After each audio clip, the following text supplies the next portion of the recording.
o'clock, back at home, came up out that uniform and threw on my new sweats. New sweats, new sweats.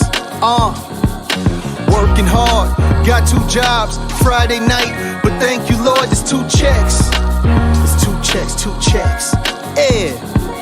Game of spades, being a flight, I'm talking 10 straight books, you goddamn right, now who's next? Get off my table. Who's next, who's next? Yeah. Huh? I don't dance a boogie, somebody tell a DJ, put on my song, we grown and we want a 2-step. We want a 2-step. That's the new flex. That's the new flex. Yeah, 2-step to this, 2-step to this. Oh, let me get that out of there. Welcome to Worldwide Crypto. I'm your host, Dragon Rider, baby. And today we got another very special roundtable. Yes, we do. It's pretty exciting. Got some awesome guests. I'm very, very proud to have these men and ladies on the stream today.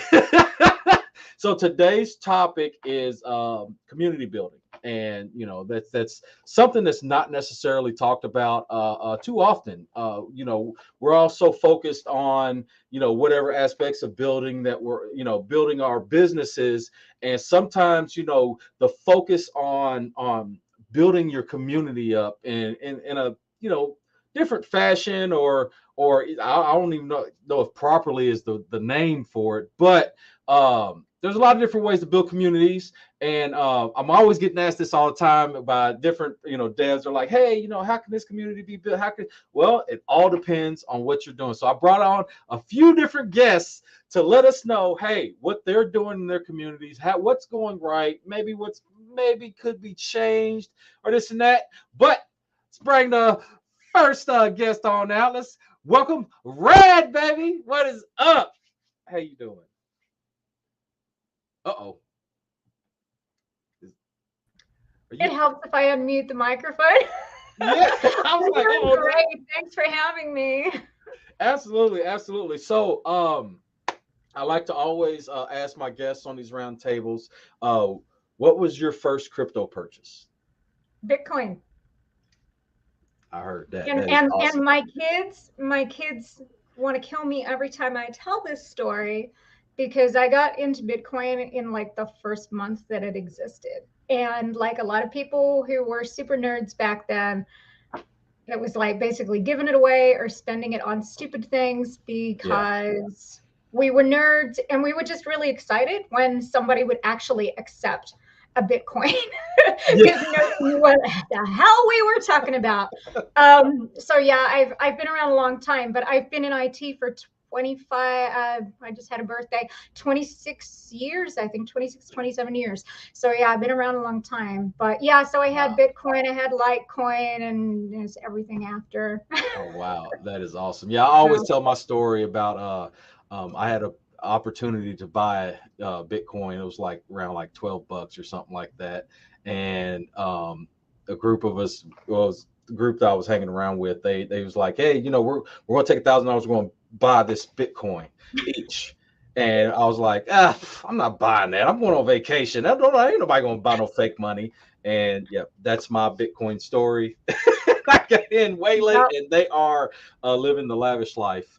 Oh, for real. And the kids are like, so Mom, how much Bitcoins would you have if you'd held on to your Bitcoins? And I'm like, trillions. Yes. Live and learn. All right, so next up to the stage, we have Miss Haley Mack. How you doing? Hello. Very happy to be here as always. Absolutely. So what was your first crypto purchase? Oh, I am not as seasoned as y'all, but I can proudly say, I don't know if I should say I can proudly say, but I can say that I'm still holding my very first purchase.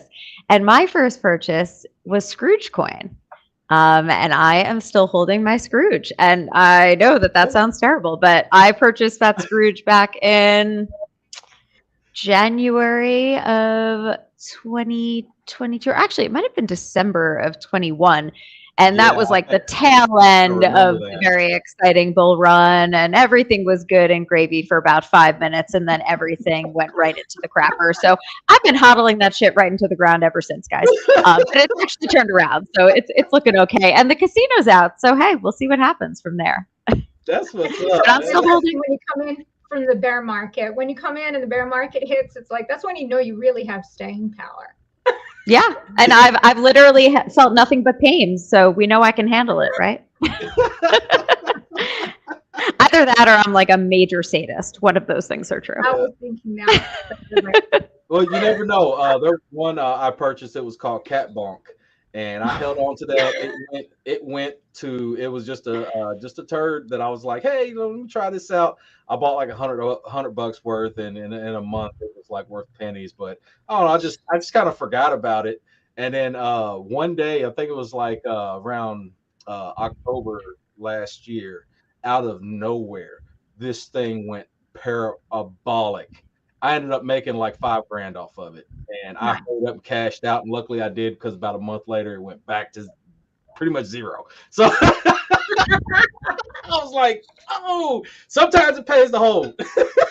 See, I agree with that. And honestly, especially when, for someone like myself who really kind of came right into that very tail end of the good times. I mean, my husband got me into this, you've heard the story before, Dragon, but when you come in at the tail end of when it's good and then you immediately step into the shit, basically, you're just like, all right, well, this is how it's going to be. And I'm just going to keep DCAing and I'm just going to keep holding, because what else are you going to do? There's no point in selling at the bottom. Yeah. Everything's bound to go up. Something I did the other day, and this was, again, credit to my husband, who sometimes is so smart about certain things. He was like, I noticed that Pancake Swap is all the way at the bottom on price. And I think the all-time high on that is $43. It's trading at $1.92 right now. Nice. I mean, that's the price. There's no way that's going to stay at $1.92 in a bull run. Absolutely no way. And you can stake it for a year. So, look at the long term on that. That's got some upside, in my opinion. So, Absolutely. no, not financial advice, but that's the one I would look at. Advise that you do some research on on what's going to be pumping in the bull run, baby. That's right. I can't wait till full on bull run, because a lot of my blue chips, a lot of my just even some of the smaller small cap tokens are, I already know they've been around long enough, and when the bull run comes, I'm telling you, it's going to be exciting. I'm like, woo! I open up my links every day.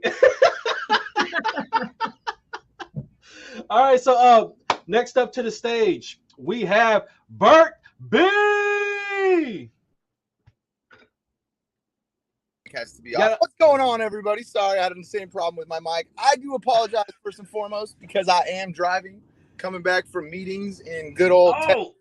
So I do apologize for being in the car. I tried to switch it around, but when the almighty Cupertino Apple calls you, you got to kind of make do for them. So I do apologize for being in the car. Hey, it's all good, man. Hey, as long as you're driving safely, man, because I don't want somebody to be like, oh, man, Dragon the man. It's all on you, bro. If I get into an accident, I'm giving him your insurance card, Dragon. Oh, man. Well, hey, happy to have you here. So what was your very first crypto purchase? Yeah, man. So it's kind of a cool story, actually. So my first crypto purchase was so I thought it was like 2007, but I did not do that back then. At least if I did, I can't find anything or remember it. But the first thing that I have actual proof of, I actually found today, literally this morning, on an old ass computer from 2013. I actually found what I think is my first purchase of XRP. And it's kind of funny.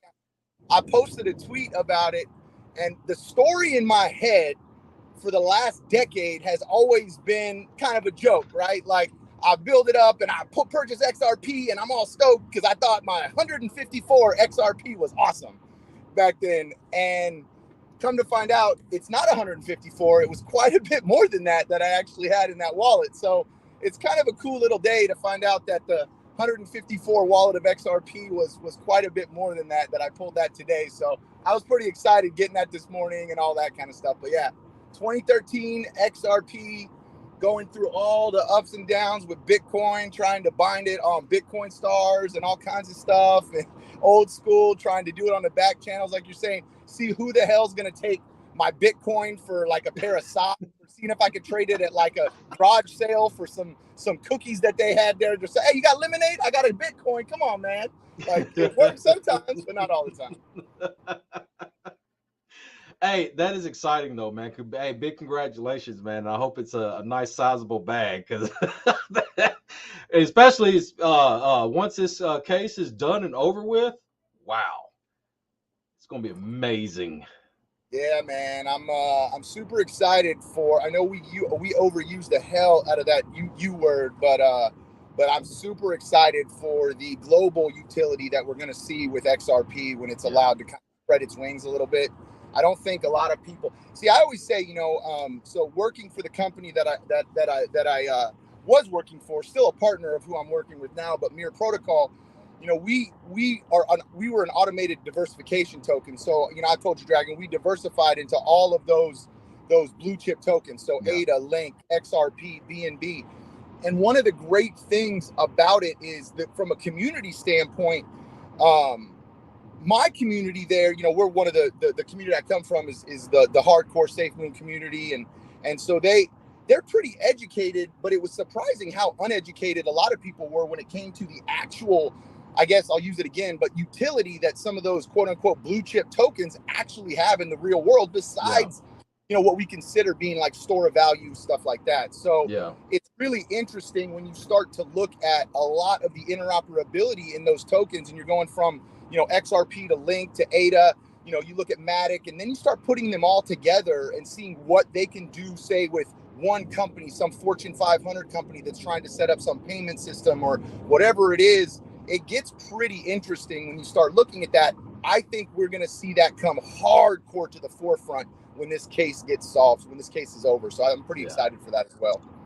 Bert, I'm with you. I think XRP is the play too. I was just talking about Cake being my long-term play for 2024, like end of 2024. But I actually took our entire tax return and I dumped it into XRP because that's the play. Because I know I'm with you. I think the court case is gonna fall in their favor, and I think that they've already priced in if it doesn't, and I think that it's going to go in their favor, and I think we're going to see that price at least 6 or 7x, if not more. And if it does, well, I know what I'm going to do with my money, so I'm excited.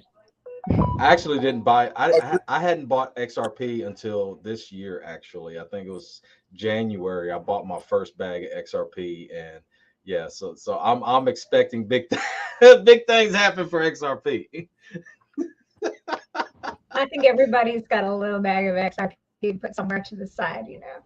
Everybody's I think it's exciting though, because if you look at it, like all those coins that we I hate to say grew up on. But all those ones we grew up on, with starting with Bitcoin and Ethereum and XRP and Link and Matic and ADA and, so many others that have real worry world utility. Like, my goodness, man, you're going to hit again, not financial advice. Everyone do whatever they want with their, participate however you like. But, mate, you're going to hit a home run just by being around for a while and investing in any one of those, right? And put money in any of those. I think you're gonna hit a home run once this next bull run hits. All those are just gonna go skyrocket. And then I think the new floor for a lot of those is gonna go from that, sub dollar, right? Whatever that is for your coin of choice, above that, obviously. With some of them, I think are gonna really kick. Like some of them I really think are gonna kick. So So, and that actually leads into our discussion on community. So, you have a lot of different aspects of communities, and some of these communities are very, very healthy, and then you also have your very, very toxic communities. It's there's some that brings people in, and there's some people that when they come in, it makes people afraid to leave or just avoid it all at all costs. So I mean, we'll start with Rad. So in what name just one positive way a project or even a business can help to build a positive community?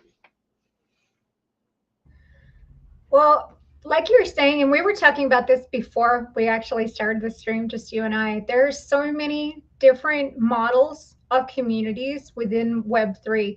And so there's not really a one answer fits all, because you have like meme tokens, you have things like Paraworks, which is where I'm community director, and we're a fintech company, although we have a crypto token. And so we're working off of more of a business-based model than a traditional kind of Web3 meme coin or regular token. There's DAOs. There's so many different types of communities. Of course, there's NFT communities as well, and they're like a beast unto themselves. So I don't think that there's really a one size fits all when it comes to communities. And I think that you have to kind of play it by ear for what your community is about. Obviously, when you've got something that's very business based like we do, the people who get involved with that are people that are looking for the long-term plays. So it's very different to say if you have a meme coin where it's a lot of hype and you're trying to get as many people to ape in as you can. We're doing long-term. Most of our holders have been with us since we launched in December 27th, 2021. So it's about a year and a half now.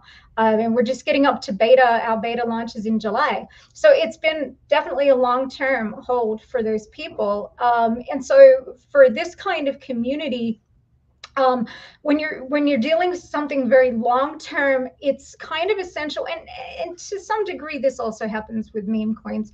I think that it's very important to make sure that you have that focus on your project, and if you have utilities to what your project is about, to try to keep those in focus. It's really easy for communities to get overwhelmed by other people trying to bring in information about other things.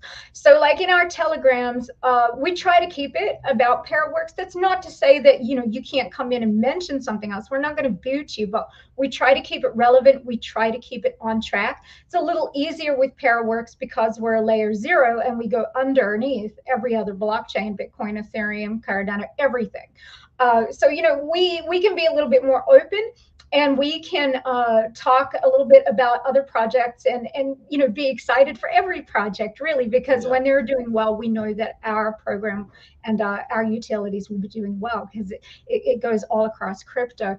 But I've definitely seen in other communities that I've assisted with that sometimes they kind of allow other communities to come in, and the message kind of gets watered down. They kind of get a little bit flooded out, and it becomes kind of a spam for all, a free for all, and a big shill fest. So I think one of the big things for keeping a community is definitely maintaining a focus. And when I say that, it's not really just about crypto, because my background is in communities. Aside from being in tech, I've lived around the world in a number of countries, and I've worked with a lot of NGOs. And one of the best NGOs I worked with was a group called the Sustainability Research Institute. It basically started with a man named Douglas Leggett in Australia. He started the first hippie commune in Australia back in the 1960s. And fast forward to 2007, 2009, when I started working with them, it was the only one which had survived over that entire time. And what they found was that by having something of substance and having a focus, their focus was that after the hippie phase kind of died out, they became a Buddhist community. And so there was a singular focus for the people in that community to something to strive toward and maintain a focus. So again, that just translates over to everything. Every project that I've been part of, whether it's an NGO or whether it's crypto, you've got to have that substance that holds everybody together and not allow that to get too washed away by other things coming in. You can welcome other things, but you got to set some kind of boundaries as well. Yeah, absolutely. I second that, because like you said, some of these especially, man, I see it all the time, mainly in like the Telegram groups, is you know, you go into a group and then next thing you know, it's a free for all. just a shill fest, and it totally ruins the whole feel of that. It turns into basically a shill pump group, and then a lot of your people that are genuinely that may genuinely be invested in the project based on maybe long-term investors. They tend to become short-term investors and dip out. You know what I mean? So I definitely believe in that.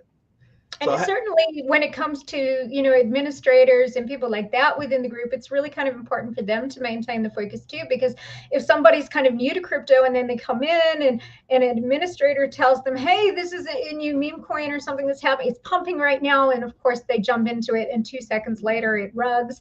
And that leaves everybody with a bad taste in their mouth. But now it's not just the project that rugged, it's a bad taste for the Telegram group that gave them this advice. So it's really important to just kind of keep that focus. Yeah, absolutely. So Haley, what do what would be something that you see or do if you want to add to that? Well, first, apologies. My entire internet just rugged me. So sorry about that.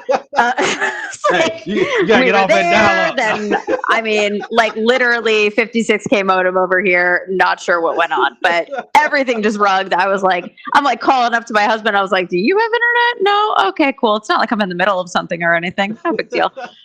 So what was the original question? Because I got nothing after, and then we're going to, and then everything died. Yeah. So what is one thing that you see, one positive thing that people can do to help to build a good community?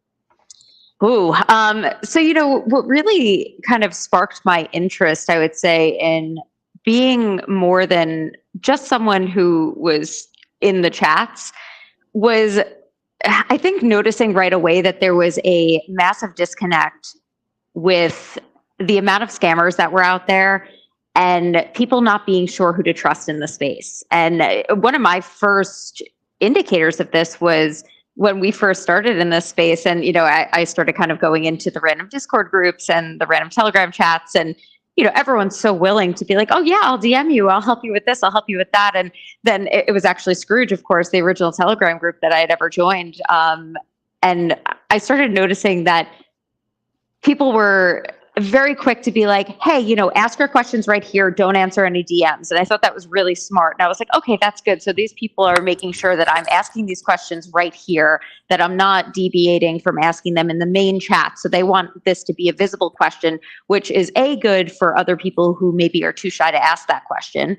And B, it shows that they're transparent with the answer. So that's a great thing. And it was something that I started adopting. So once I felt comfortable enough and started really understanding the terminology, and like you, Rad, I also have a technology background. I'm on the recruiting side, but I've been a tech recruiter for 11 plus years, and I'm fairly technical in general. So, I think I took to the language pretty quickly and started understanding everything about crypto and the tech behind it, blockchain, and everything quite fast. So my ability to sort of jump in and start helping out and being that go-to person to be like, hey, don't answer any DMs, don't click any links, make sure that you're only asking your questions here in the main chat. I took to that piece of advice very fast. And it was something that I started instituting in any other new chat I would go in.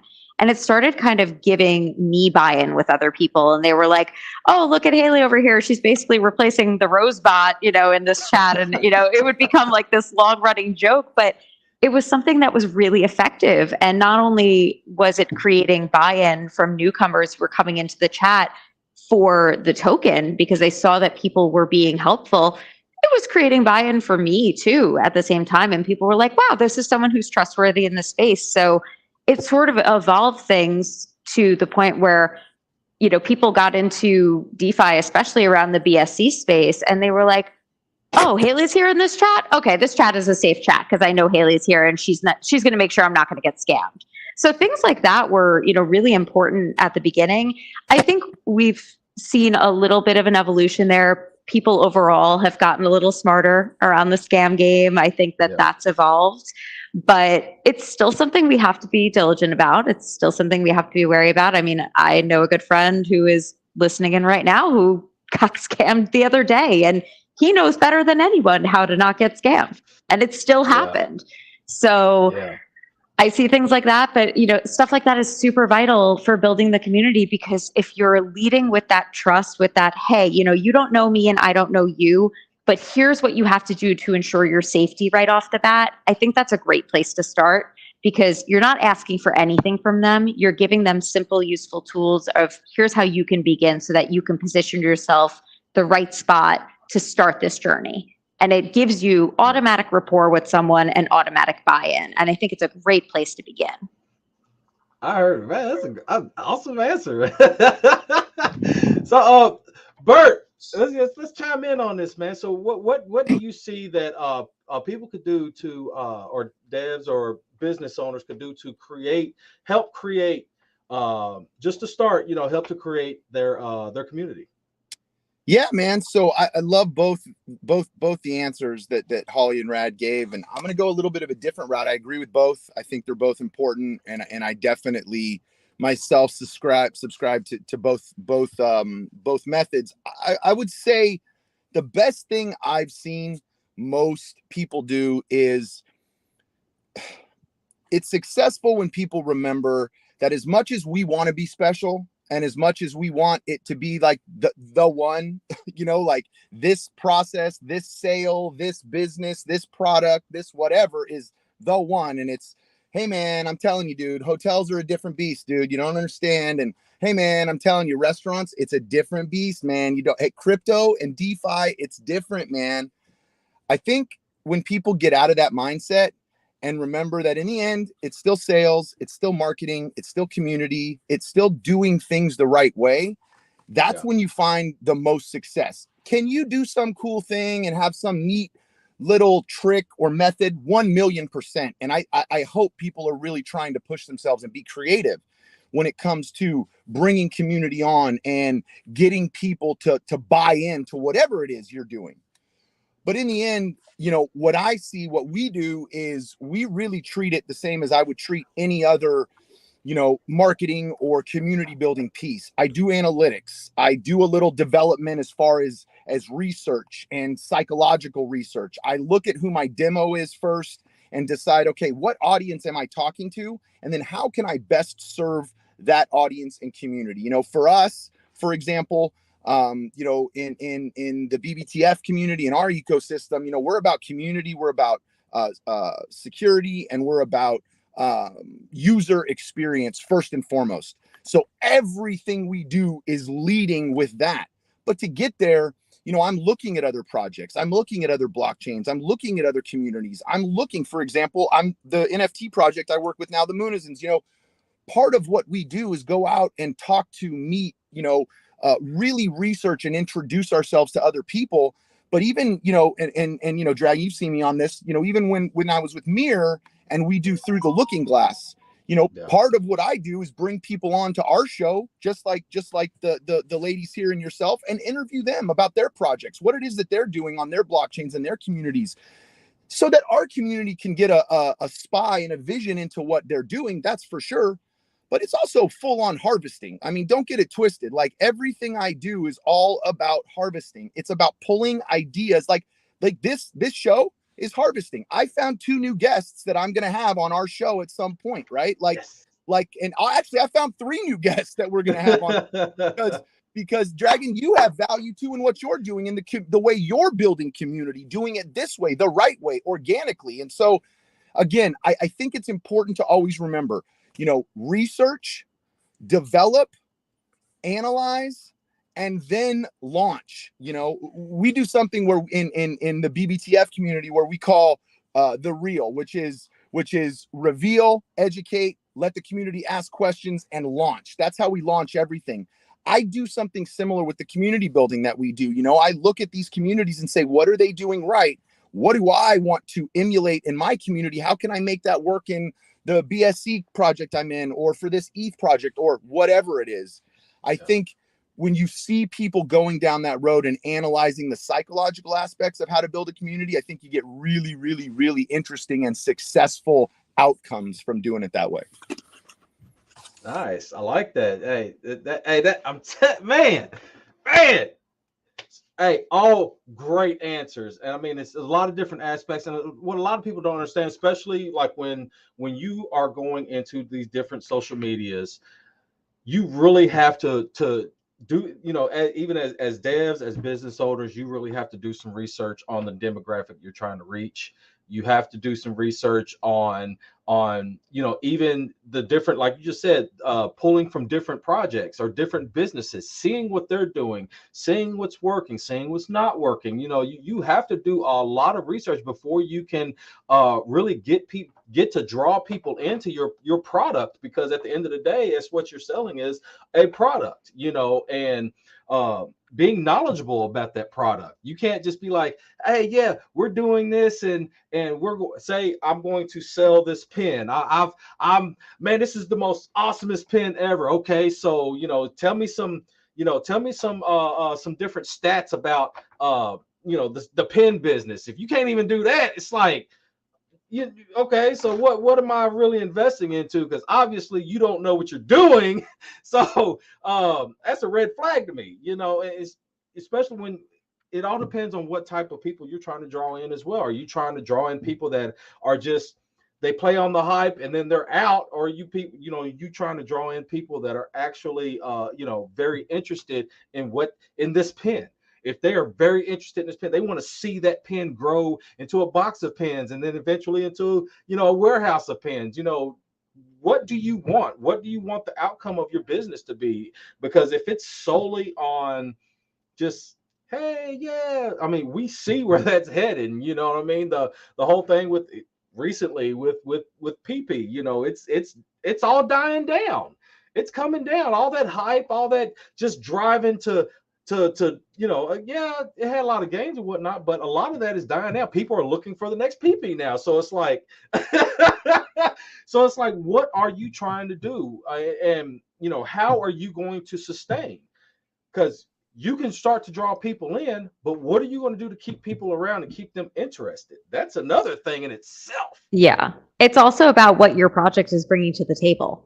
So to your point, attracting that right type of audience is about what you're planning to deliver and what your token is about. You know, dive wallets, of course, you know, the example I'm going to use here because, well, I'm the CCO and I'm talking, so I'm going to use the example. So there. But, you know, dive wallet, we launched back in March of 2022. So we're a year in. We were this tiny little engine that could, you know, we're a bootstrap company. We didn't have millions of dollars. We don't have some big CEO figurehead. We're a wallet company. Our CEO is 19. I mean, he's a 19-year-old genius. Anyone who knows Gavin knows this. But yes, he's a 19-year-old kid. We're not swimming in cash. And we literally had to trudge through the mud to do what we did. We bootstrapped every single dime that we put together and earned every single cent to pay for development on our own. We didn't even have a marketing wallet. Every single dime came out of our pockets, basically. We haven't taken a single profit, any of us. We even just recently, and I mean in the past 2 weeks, got access to our own team wallets to earn BUSD from them. Even that, in the past year, every dollar of BUSD rewards from our team wallets went back towards development. So when I talk about us bootstrapping a project, this is what I mean. And we're a high tax token. We're a 15% tax token. So we knew going in that the type of people we wanted to attract were people who were in it for the long haul. We're not a pump and dump kind of coin, but we knew that we needed to sustain this. And we knew we weren't going to be the flashiest thing on the market. We weren't going to have $1 zillion for marketing throughout the entirety of this past year, but we knew we had a very special product and we knew we had a great group of people. So what did we do this entire year to sustain this? We did similar to, you know, what Bert was talking about. We leveraged the community. We leveraged other great teams around us. And we utilized the space that we had and the group that we had created, our, you know, 1,100 some odd devoted holders. And we brought amazing teams to them. We host AMA sessions in Dive Wallet every week, sometimes twice a week, where we introduce great people like the Links crypto app and various other projects to the Dive Wallet community so that we could keep them engaged through this awful bear market. It was a great way to keep people excited about crypto during awful times. I mean, the last year was torture. Let's not pretend it wasn't. Yeah. And, realistically, we kept people engaged. We got them excited about other projects in the space. It also allowed us to capitalize on partnering with those projects. They got exposure to seeing a great wallet product. That's what we have. We're now out on Apple, on Android. We have a big marketing push starting this week, pretty much. And we've done all that and literally bootstrapped it ourselves. But it was the community that we engaged, that we kept going the whole time, our amazing stronghold of holders that kept us going. And it was because we were able to keep them excited about stuff the whole way by using these unique tactics. And people weren't really doing that a year ago. It was very tribal still a year ago. It was very like, oh, change your profile picture when you come in my chat. And don't you dare breathe a word about, Safe Moon in this Evergrow chat. And it was such bullshit. It was so tribal. It was such bullshit. It's like that in certain chats still. I'm not going to name names, but sometimes I'm just like, get over yourself. Your product's not that special.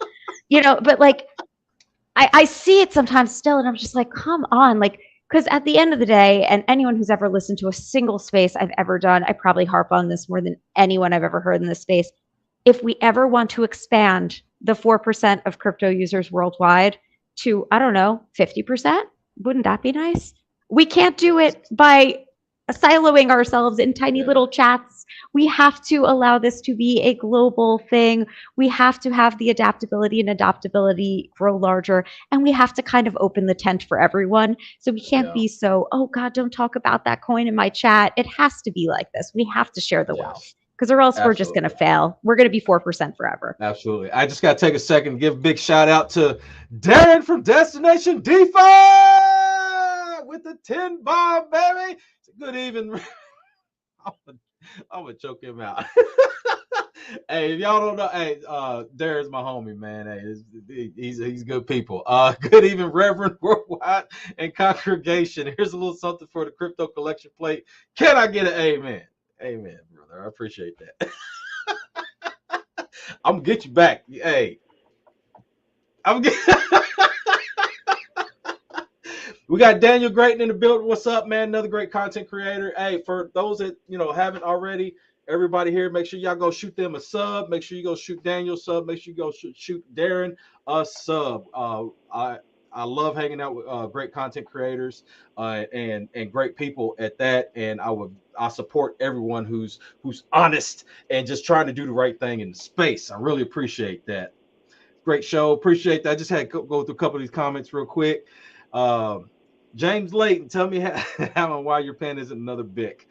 Don't just tell me you have a pen. That's right. I'm telling you, you have to know what you're talking about. And my pen is blue. I appreciate that. But yeah, like Rad with Para. So you guys have a totally different marketing strategy. Like I've and it's neat because, like I say, you all also are kind of doing things. You're not all about the hype. You know what I'm saying? And in what you're trying to build, because it's very, very different. So you want to elaborate on that a little bit? Yeah, I mean that's the biggest thing for us, and I guess it's a little bit the same for Haley with Dive Wallet, because when you're a wallet and you can open up to a lot of projects. So like I was saying before, Para is doing Para Pay. It's an app that allows you to spend crypto at real world retail locations for goods and services. So, if you want to pay for your gas or pay for coffee and you want to pay in Bitcoin or Ethereum or Cardano or Doge or whatever it is you want to pay in, you'll be able to do that with like next to nothing gas. Because like right now, it doesn't make sense to pay for something with Ethereum, because if you try to buy a muffin for like $1.99, you might be paying $50 or $60 in gas. So that doesn't work, right? So up until now, crypto has not really been a currency, because you don't really get to use crypto to buy things. There might be a couple of real estate agents in New Hampshire that take Bitcoins for a house, but generally people don't use crypto in everyday transactions. So I guess for us, like I said, it's very different, because we have our own marketing that we can do, but also it rides underneath every other chain. So for us, anybody having success in the space is potentially good once we roll out beta and start onboarding, members of other communities to be able to use their tokens. So it's very, very different for us.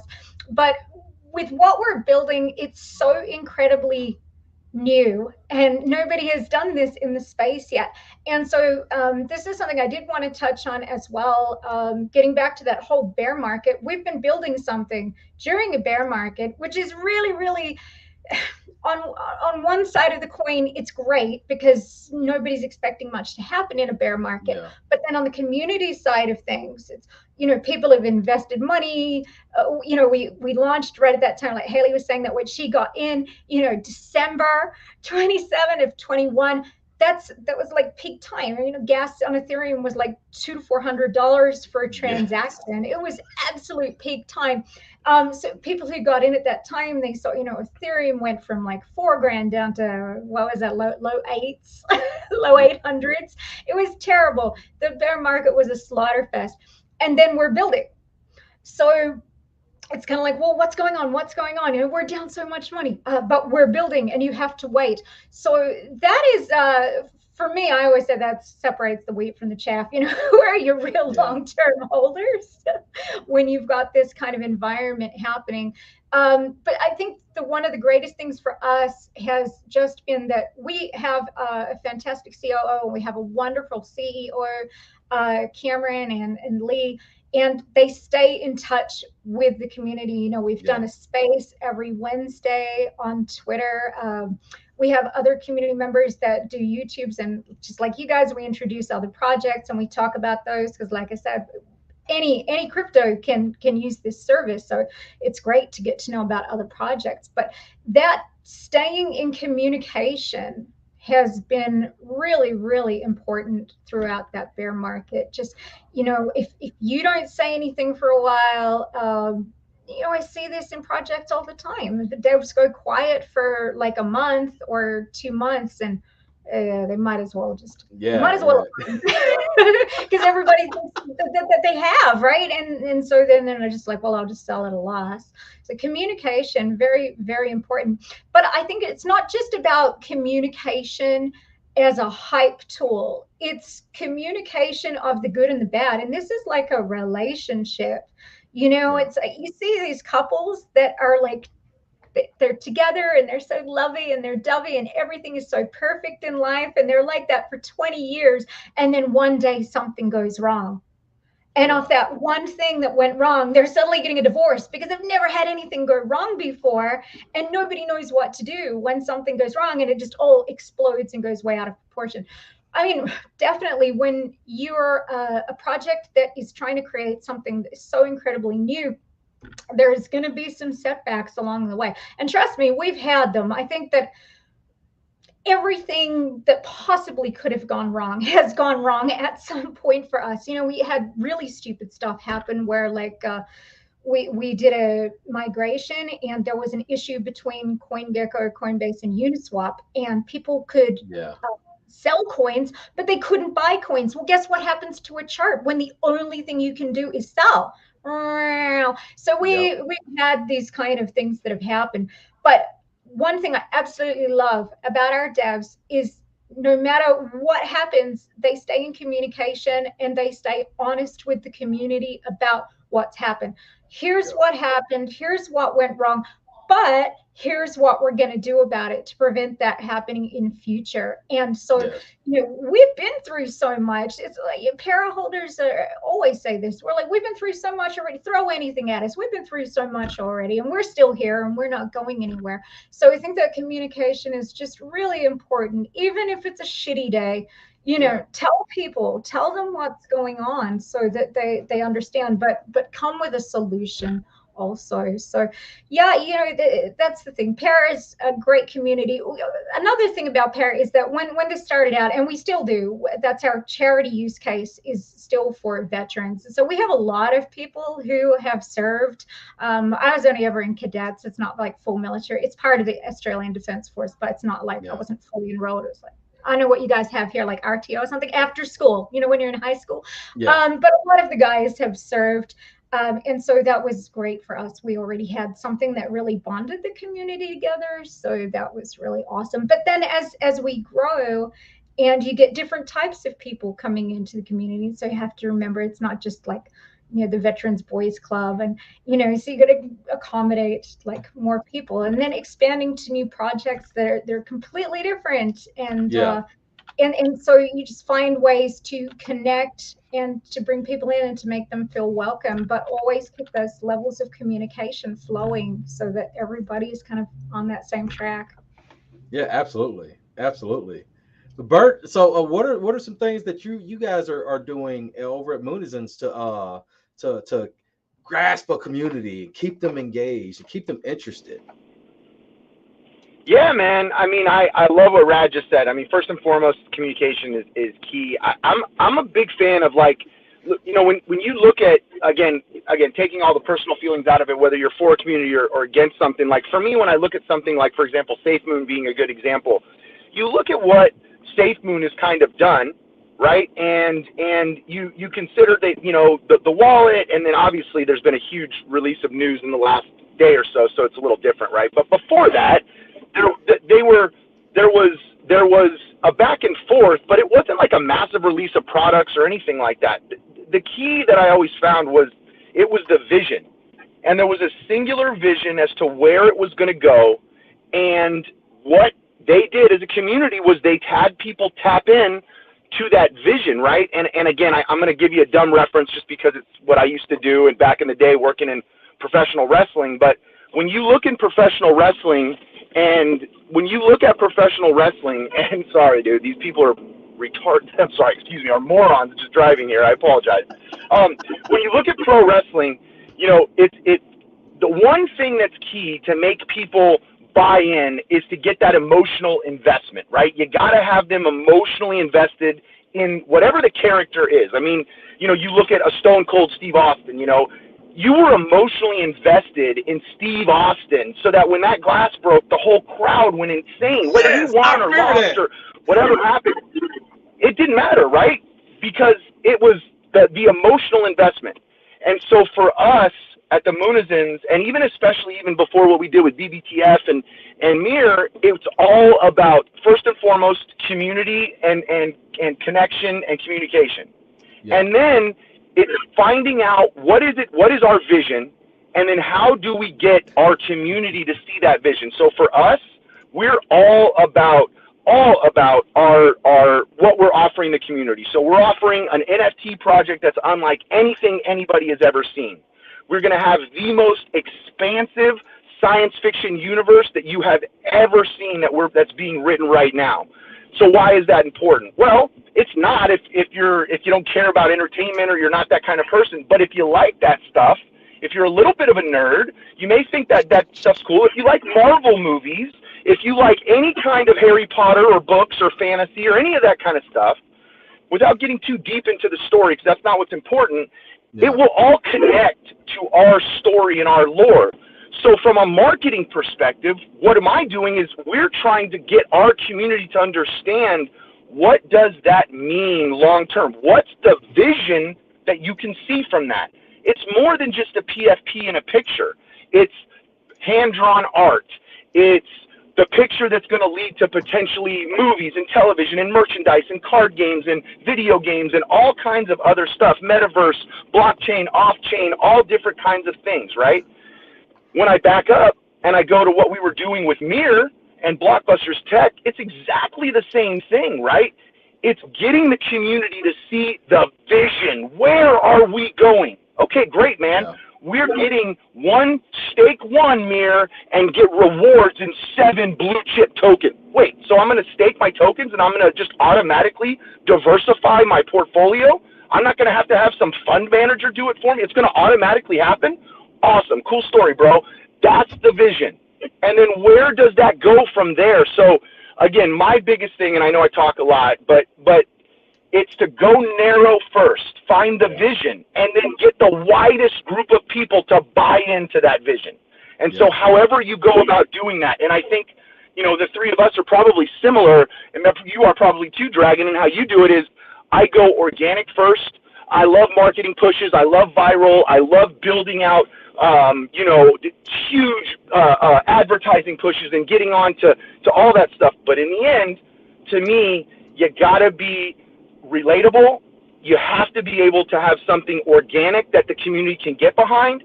And if you can do that, I think you get to see that parabolic thing happen with whatever that means for your project. And so that to me is the most important point, right? Find the vision and then get the community, the widest possible people to see that and act upon it.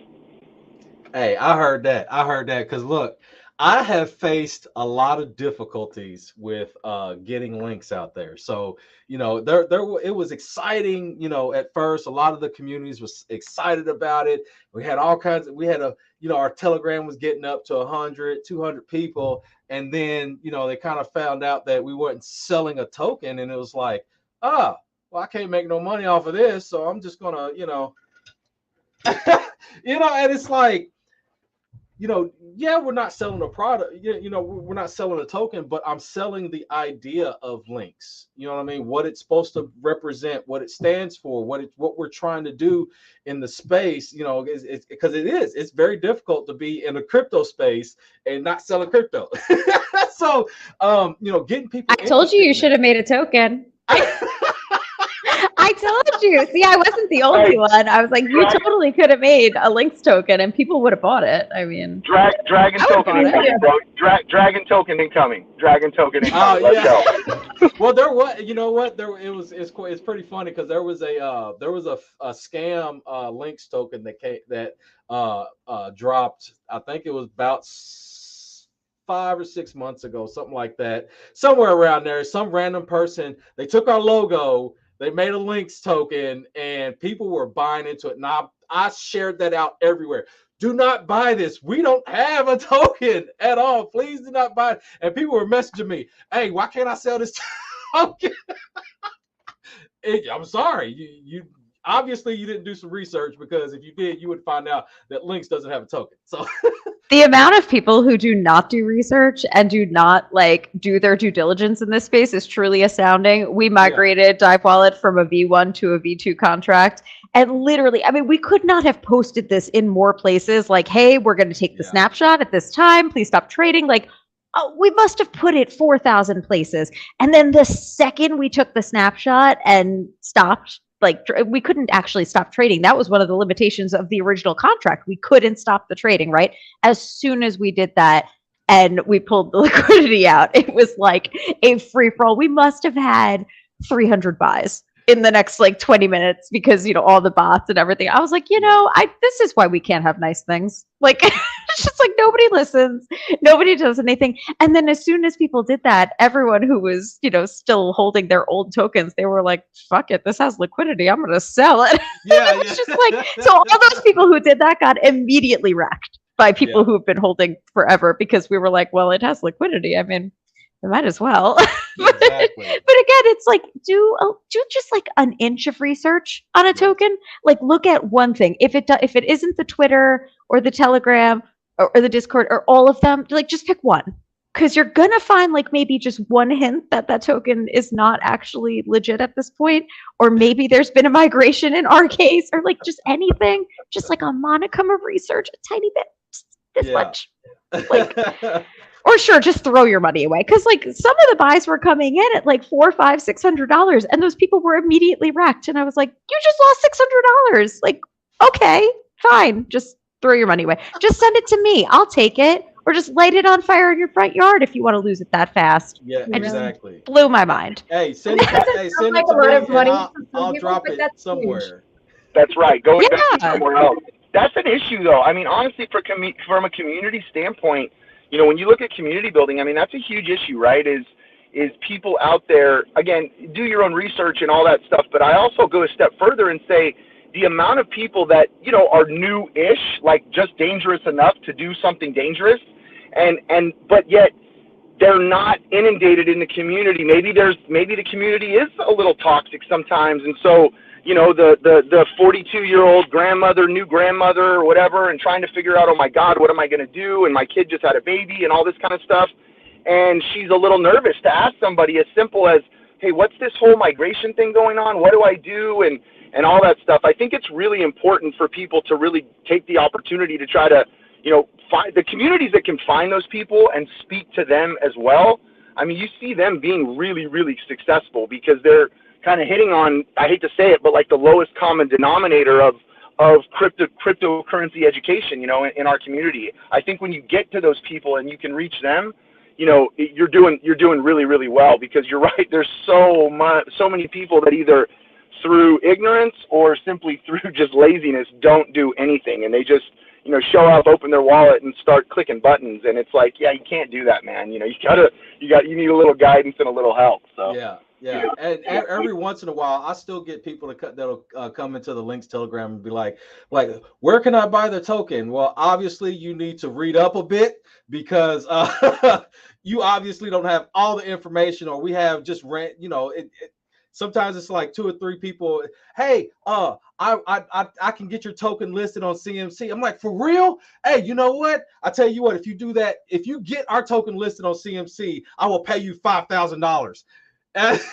Or I'll be like, hey, have you even seen our tokenomics yet? Hey, man, you might want to read up a little bit. Can you, if you can tell me our tokenomics, I will pay you 10 grand right now. And they'll be like, okay. And then next thing you know, you just don't hear from them anymore. So I like to have fun with a lot of people that obviously they don't read, or they just hop into places or they'll ask a question that's pretty obvious. They'll hop in and be like, hey, what's going on with this? Oh, well, obviously you didn't read a pinned post that was actually posted, 2 messages before you even asked this. So so take a little bit of time, People don't read. They don't read. No. They want to come in. They will ask the question. One of my favorite memes to use in Telegram is from the movie Clerks. Have you got any new movies in? And there's like a big sign behind her saying new movies with like 10 arrows pointing to the shelf. It's just, that's how it is. But maybe if people are coming in and asking you about this token, maybe it's a sign that you need to launch.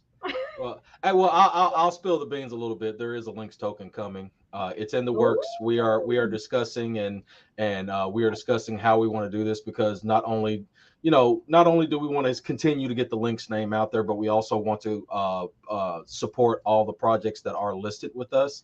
So this, what our part of our tokenomics will be to assist in some fashion.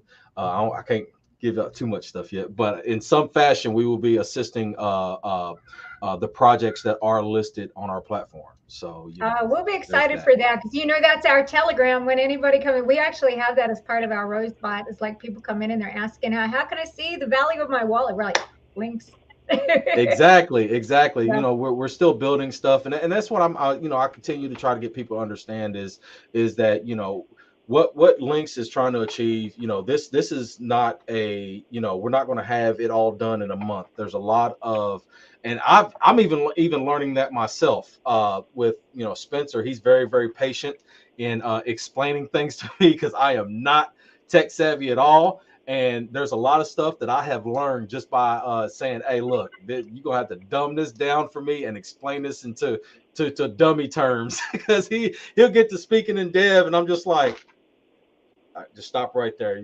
Let's rewind the tape a little bit. Give me a little bit, and in a couple days, if I still remember that, then we'll move on to the next. He's so like much. That. For those who don't know, Spencer is our he's our programmer too. So and like I said, I've been doing this stuff for like 27 years. I started as a programmer, and it was like getting in conversation with Spencer, and I'm like, whoa, okay, let's pretend I didn't know anything. Hey, I tell you, you get him and Cameron in a room together, and it's like Chinese. I just leave. I leave, and I come back to it, and they're still, I'm just like, man, listen. All right, I'll read it. I'll just keep going. I'll catch up, later on when I got some time to actually sit down and think about what you guys are talking about. But that also goes back to the community as well. Like, you get a lot of that. Like you're saying, if you have people who are new, and in our case, because we launched immediately as a token to help veterans, so a lot of people that hold para this is the first thing that they ever got into, and they are veterans, and they've heard about it from somebody else on base or whatever, somebody that they served with, and they don't know anything about crypto. And so, finding people within your community who are very good at explaining things, who are able to take difficult concepts and break them down using analogies or other methods of explaining things very simply, like kind of, tell me kindergarten, like, explain to me like I'm a 5-year-old. People with a lot of patience too, because I know, like with migrations, oh my God, you guys, I know you know this, Dragon Rider. When we do a migration, I'm online for like 48 hours, 72 hours. It's pandemonium in the streets. That I stay there, because you got to explain things to people and you got to break it down. And like you said, they don't read. No one. They immediately hop in and they're like, hey, what do I need to do to migrate? And it's like, dude, it's literally you clicked on pinned up there, and it's literally that message. Just go read for a second. There's two things though.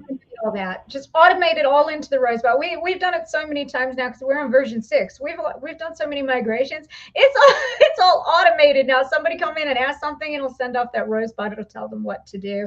But we try to also make sure, again, communication, always communication. We try to make sure that we have community members spread out across the world. So like my daughter's in Australia right now. We got people in India. We got people in Europe and America. Yes. And sometimes when I'm in Hawaii, but that's kind of, nobody else lives out in Hawaii. They kind of get lumped in with America. But we try to make sure that there's somebody who's always available, because of those scammers. If there's not somebody available, those scammers are going to get them every time. You have to make sure that there's always somebody who's available. Absolutely. It's really important. There's two things that you said that I want to touch upon. First, yes, the Links crypto app is amazing because you can always see the price of things. And I do have to say, so PowerWorks is on Ethereum, right? Yeah. So your holders also can download Dive Wallet and say goodbye to their Trust Wallet and MetaMask, because Links is currently one of our price sources that we use. So Dive Wallet has the ability to choose your own price source. So you can actually toggle between either Links, which we have the PancakeSwap and Uniswap interface through that. So we can grab that one. We also use, I believe it's CoinCap, not CoinMarketCap, no CMC. We're not giving them anything. And CoinGecko, and then there's, I believe, one more. So you can actually see the true price and true value of your tokens in Dive Wallet for pretty much every token from the day it launches. And we just added Arbitrum support in the brand new update, which happened today. So we have quite a few things that are being supported in Dive Wallet, and more chains to come. We're also providing support for the new Max chain. So there's quite a bit there. So let your friends know, let your community know that they can also have Dive Wallet, and then they don't have to do anything because we're integrated for that as well. The one thing you touched upon, MetaMask too, because MetaMask started tracking IPs and all that kind of horse shit. So excuse my French. Yeah, and we're fully decentralized. We don't store anything, so it's completely decentralized, fully not your keys, not your crypto, like hardcore decentralized. We also have stuff like dusting alerts. So you get an alert not to interact with that kind of crappy token, and a banner alert that pops up if you're connected to a Web3 dApp for more than 30 minutes, which is like the greatest thing ever. Because how often have you been like, oh crap, I forgot to disconnect, right? And we've all heard the horror stories of someone not disconnecting and then suddenly, oh shit, all their coins are wiped. So that won't happen with Dive Wallet. But the other thing you touched upon that I thought was really important to note is the language. This is probably the biggest barrier in our space, especially for newcomers. And I remember when I first started, and you guys are like old hat, you're like the senior citizens of this space compared to me in the best way possible. But, as one of the newer people in this space, I've been, around like a year and a half now. But when I first got here, I was like, reflections. What the fuck is reflections? Like, why are they calling it that? Like, what a dumb thing to call it. Like, why are we reinventing the wheel was really where I came from. And again, I'm technical. I come from a technical background. I talk tech all day. Yeah. I interviewed 8 QA managers / senior automation engineers today. Like, trust me, all I did was talk technology all day long. Selenium and nonstop bullshit all day. So if anyone could learn technology terms, it's me. And even I was like, why did they have to go and do that? Like, why can't we just call it passive income, which is what it is? Or why can't we call it a dividend, which technically it's not, but it is. It's a dividend. It's not, but it is. Don't say But that. just to make it simple for people. Don't say that word. You in big trouble. Just say, with like, 3-letter organization. That's a dirty word. That's a dirty word, Holly. Don't say that word. let me just really say, men created crypto, okay? If women created crypto, it would have been so much simpler. The terms would be easier, it would be much more fluid, and everyone would be able to understand it. And I bet our adoptability would be up like 10% already, because it would just be easier. But I agree with that 1,000,000%. I 100% agree with that. That is a fact. That is 100% fact. Get rid of all the males. Let the females figure it out for a little bit, and then they can invite us back in, and we're good. I think that would solve every problem we always have. find that when there's a woman on like a core team, it's always like it runs more smoothly. Things get answered more quickly. The tone of the chat is better. Like, there's less of a what measuring contest happening behind the scenes. Like, there's a little less of that. But again, just back to the language. That's really the thing. Why does it have to be so difficult? Why can't we just use simpler terms? Why did we have to reinvent the wheel? Because this is all so exciting. Everything about crypto excites me. All the things that are super important about it that people don't think about, because everyone's like, okay, great. We're in it to make money. We all want to get rich. This is awesome. Like, yeah, of course, that's what I want to do. Of course, I want to make more money. For me, I want to be in a situation where I have enough money to be less stressed so I can be more present for my family, spend more time with my kids, and actually enjoy the time I'm spending with them. That's like a big motivator for me. That's me, right? Other people have different motivations, but at the end of the day, why are we not just making it simple for the sake of simplicity so that we can have more adoptability? We need to make this better, and we don't need to complicate it. They're smart, and that they can make money off of people who don't understand. It's predatory. 100%. Yes. But you're not gonna make money off those people. But that's what it is. And I'm not trying. We go down a really bad rabbit hole here because I don't want to talk trash about our industry and DeFi because it's what we've all grew up in. But the biggest problem is that it was created by people that inherently were, again, that's that word, that degen word. And so you get to the point where, no offense, but that has to be gone. My one of my best friends, who was the managing director of the our partner now with Mir Protocol, Gotti, Roland, always says the best thing that I have ever heard in crypto, and it's where I got my tagline at the end of my show, that DeFi doesn't build character, it reveals it. And I got that from his notion, which is DeFi isn't missing good business people. It's missing good people.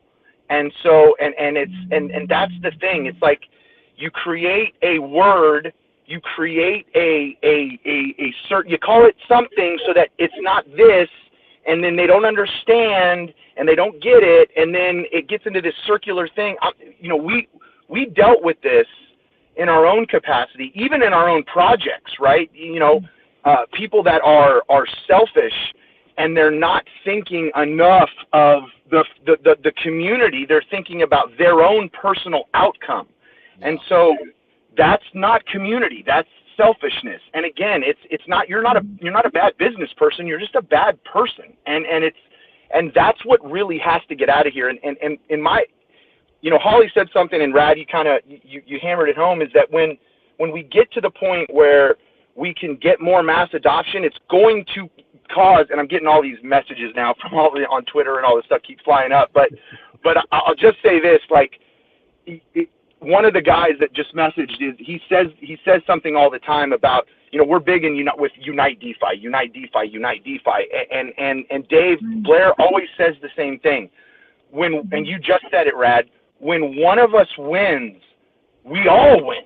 Like, all of us win. Like it all wins. And I'm on a call right now, and with 3 people that I know for a fact that there is synergy between all of our projects, maybe not with specifically with the Moonazins, you know, and stuff right now, but we're partners with BBTF and with Mir Protocol and with SafeMoon, and I can envision a utilization of a lot of the stuff you guys are talking about, right? Cross utilization, right? SafeMoon has a wallet too, so does that mean that now it's, you know, Mad Max Beyond Thunderdome and it's SafeMoon and Holly and then Dive Wallet and 2 minute or 1 man lead? It's not like that. It's how can we work together? Is there some way we can hold hands and walk together? Because in the end, I want all the Dive Wallet users to be friends with the 2+ million SafeMoon users and the X million Trust Wallet users and the, you know what I mean? Like if we're all in the same community working towards a goal, we're sitting there trying to find a way for the lady sitting next to me who wants to go home right now to be able to say, who has no interest in crypto at all, doesn't even know what crypto is, but as soon as she's interested enough to be able to open her phone and buy something, then we have done something right, because we've taken, again, not to be rude, but we've taken the least of us, the one that is the less educated, that wants to be involved, that wants passive income, that wants to make money, that doesn't like her job, that would love a way to get out, but the barrier to entry, just from an educational standpoint, is so high because we have all these smart people that are the ones talking, and there's not enough people that are relatable that are sharing the message. As soon as we get to the point where the relatability becomes outside of DeFi and it becomes relatable just to the average person, then I think we've really done something good. That's when we're going to see that mass adoption happen. Yeah, absolutely. I always, That's one of the main reasons why I started doing these roundtables. I try to do one a month now. I started doing my education spaces and stuff like that because, you know, there's too many. I keep seeing it even now. I've recently, a couple weeks ago, I had another, you know, informational education space on you know, the basics of Trust Wallet and the basics of DEX tools and stuff like that and everything. And I'm still seeing people asking the same questions. It's like, hey, why don't you go do like I say, do your own research encompasses so much stuff. It's not just, oh, research this project you're getting ready. No, you need to research what you're doing, period. Just your own project. Your project needs to do its own research too, man. Like your project do it, yeah. Exactly. And I mean, and even like I was saying, you know, with me trying to you know, basically talk about links and stuff like that, you know, I can, you know, it was even starting out, it was very easy for me to talk about it to, you know, other people, you know what I'm saying? But when we started you know, because now we're selling our API, we're moving on into selling data. You know what I'm saying? So we're moving into a bigger direction than just, you know, where we started. So, you know, me learning from Spencer, you know, the technical side of things of what he's doing, how he's doing it, because that's helping me, you know, market that to devs. That's what we're trying to attract now is you know, because we got users, we got over 2,500 users now. And now I'm trying to market to devs to get them to understand, hey, this is what Links is doing. This is how we're doing it. This is how we can help you. We can help your project, your business, even businesses, because I've been talking to real world businesses that they're trying to get that foothold into crypto. And I'm, you know, trying to explain to them the how they can use, like, even our token data, like, there was a couple different, I can't talk about it because NDAs, but anyway, right now, you know what I'm saying? Like real world business they're trying to get their foothold, and they're developing things to get into the space.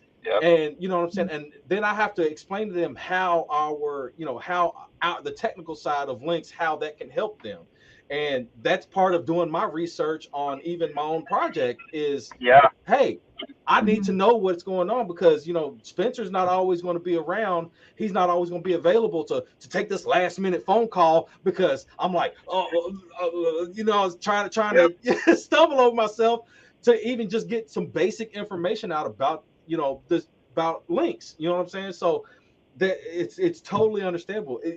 People just need to just expand your mind and learn some stuff. Learn what you are doing. You know what I mean? Even Amazon, you had to learn how to use Amazon, right? Right.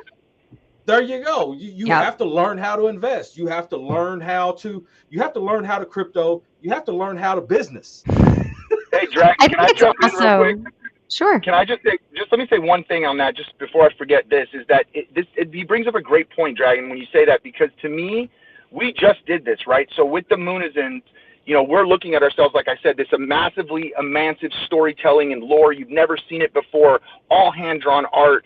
We have a pre-mint that finishes on Monday, and then we're going to launch. And during this interim that we've been kind of figuring things out and talking as a team, we've been doing our own research, and we found in that instance, we did a little research and we made a shift. We made it a huge shift for us and decided, instead of doing what we were going to do, we decided to launch on Polygon, because it was way better strategically to do that for us than what we were going to do, especially with the huge NFT, push that we're seeing on Polygon, the gas fees. I mean, I can go on and on. But the point I'm making is, big shout out to Poly, baby. But with the Moonazins, we're sitting there looking at this imminent kind of pre-mint date that's going to finish on the 15th, 250 whitelist spots. We only have about 100 left. We're like, okay, we're towards the end of this. Is this the right decision? And what I love is that because of us doing research to make that decision, move in that direction, and it didn't affect us at all. And I thought that, to me, is a great example of why you have to constantly never stop learning. Go ahead, Holly. I didn't want to interrupt there. Oh, no, you're fine. Yeah, I think just back to how do we get people excited about this? And not everyone's going to be super stoked about the business side of things, right? And for me, I come from a sociological background. That's what my degree is in. It's in sociology. And I always try to kind of address this from the emotional standpoint and the things that crypto can really solve. Because, yeah, it's great. Okay, again, we're all here to make money, right? But when I consider the fact that this is solving so much more than, hey, we can get better returns here than I'm getting in my shitty little savings account.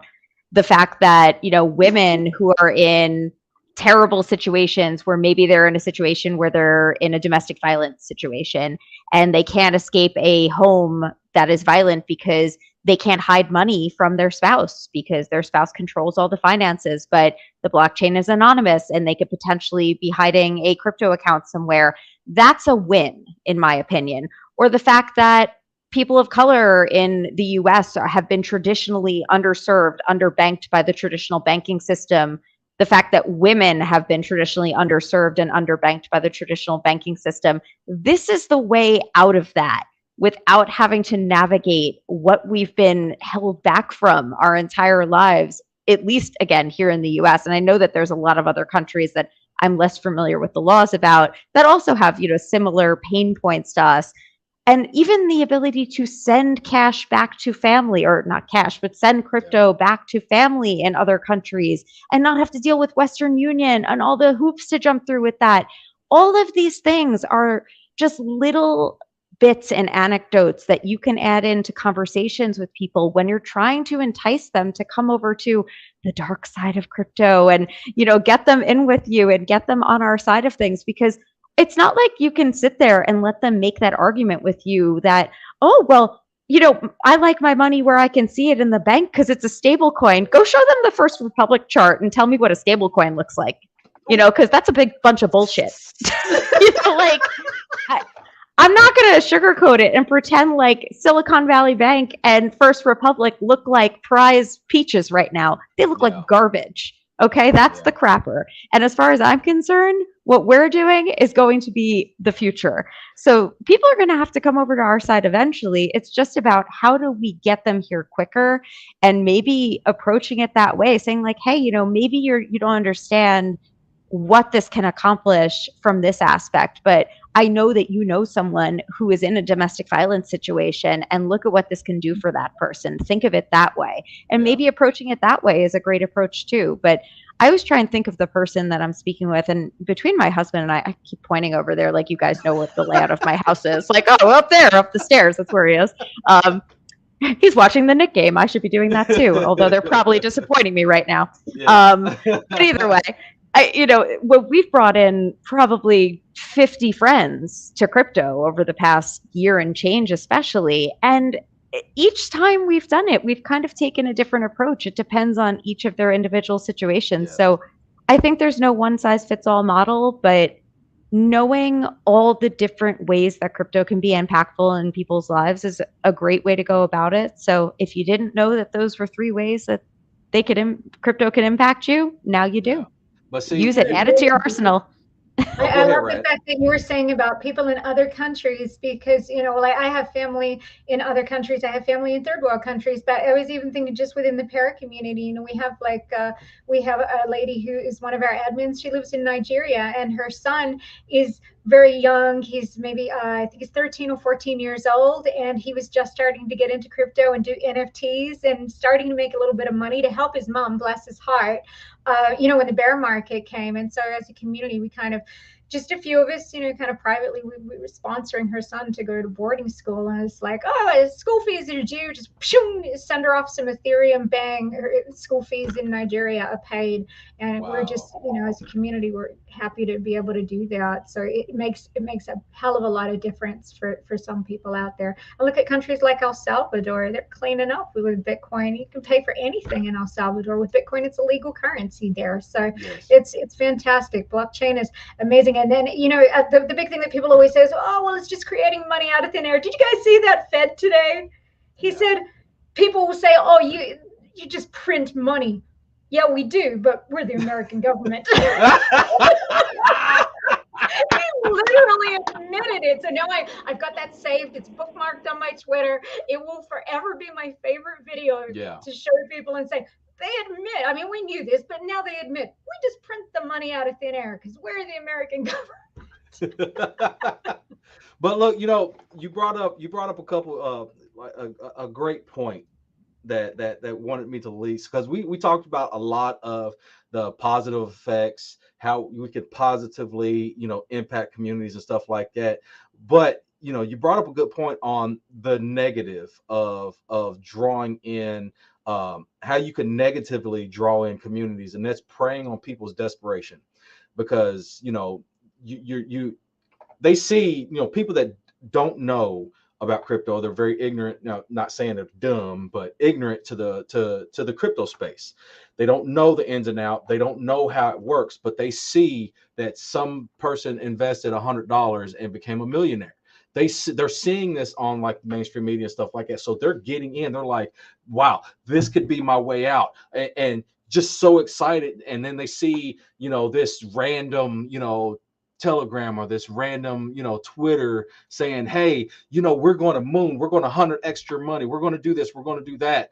And, for us that know, that's instant red flags. You ain't going to promise profits, period, because this is the crypto space. And, there's no telling what's going to happen with anything. But the one thing you don't do is prey on people's feelings and promise them that their money, they're a profit on their investment.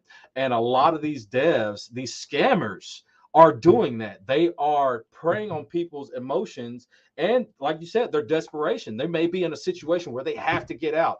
They may be in a country that that this would help, because I know that there was one project that I spoke to before, and their village pulled together money to invest into a project, and they end up getting rugged, and stuff like that. So, there's a lot of different ways that this is negatively, hurting people, what I'm saying? Especially if they get into, I'm not going to name them, they get into one of these groups, or they invest in one of these projects where, you got all these wallet chasers. And the next thing you know, you scare people from taking profits. You scare people out of, even making a move after, and then next thing you know, they're watching their profits disappear because people were pointing out their wallets or something like that, and they were afraid to be called out and stuff like that. So there's a lot of different negative aspects of the community building. You know what I mean?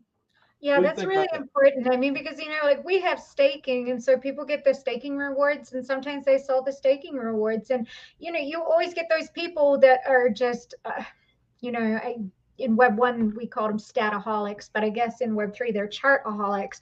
They're just people that are just sitting there on DEX tools all day, and they see somebody sell and they want to make a big deal about it. It's like, make a big deal about it. You know, oh, they took $100. That's like the average income in India, like where I lived in India for many years, my family from India. You know, when the average income of an Indian family is $900 a year, and an Indian family is not mom, dad, and 2 kids. It's about 20 people in a 1-bedroom apartment. That's how we stack them in. You know, it's like you take turns sleeping on the floor.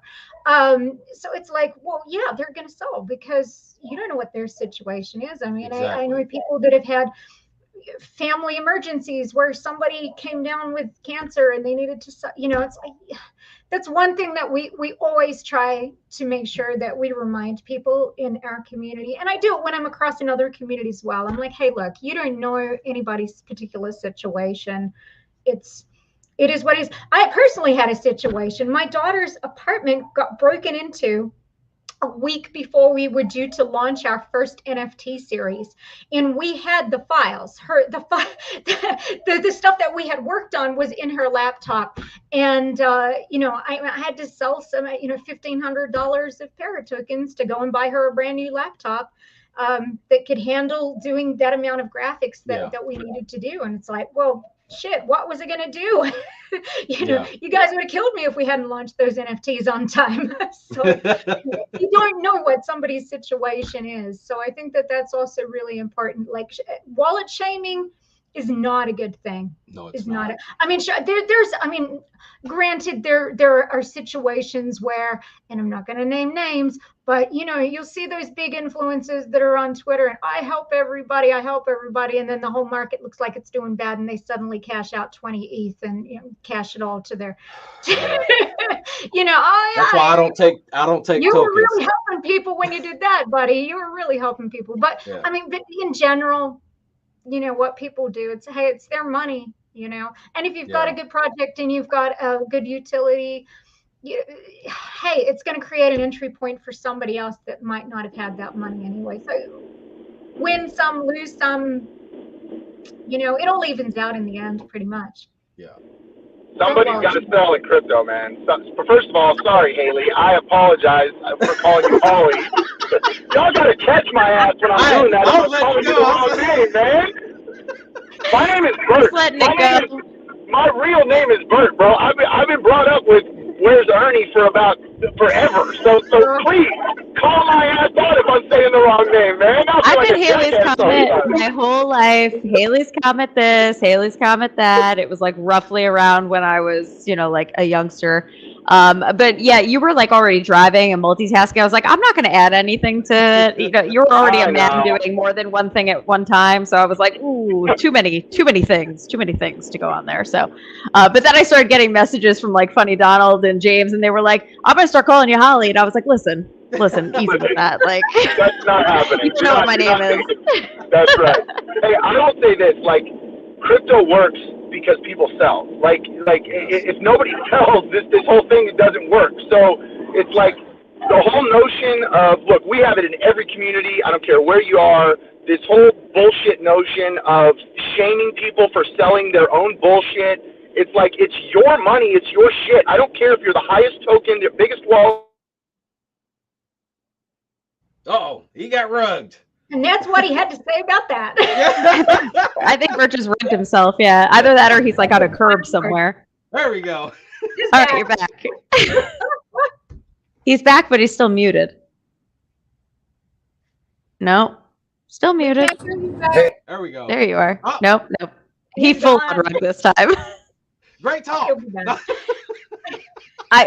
Actually, it's so funny because a lot of the things that we covered, and I co-host with Todd Hart on Friday nights and DeFi Connection. We host our own roundtable on Friday nights. I know that Worldwide Crypto's listening on a few of those. He was supposed to. I was literally ranting about this 2 weeks ago about the selling thing. I was super pissed about it because someone was bitching about it in one of the chats. And I was like, first of all, like, you have no idea what battle someone might be fighting. Same thing that you just said, Rod. Like, that is totally a thing. And stop. Yeah. Can we all agree to stop tracking people's wallets? Because it's sketchy as hell and creepy and super invasive, and like that's not DeFi at all. That's not why we were here. That's not why this exists. Unless- It's supposed to be anonymous. Super Unless you know creepy. somebody who always gets the good plays, and then you It's watch backtrack. Oh yeah. Yeah. Sign up for newsletters, do stuff like that. But like, don't track wallets to shame people. It's freaking creepy. Hey, Like, well, look, don't I'll you have tell something better to do? Go and build see, something. that's one of the great things about links. So you just copy and paste a wallet address, and so there's certain people, that they have public wallets, and I follow them, and I've made some money off some plays by just so you know what I'm saying? Hey, but I'm not sitting here and be like, oh yeah, hey, that's their wallet. They sold this, you know what I'm saying? No, I for my own little bit of personal, stuff growth. Don't follow my plays. I had somebody ask me about that earlier today, and it was like that guy who put $2 million in on Pepe right before it hit Binance. And I was like, well, I know what he got into next.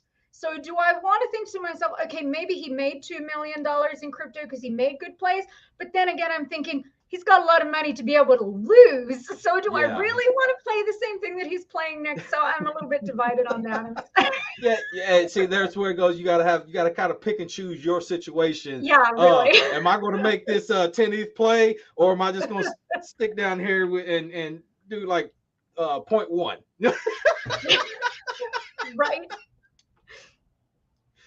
No. But yeah.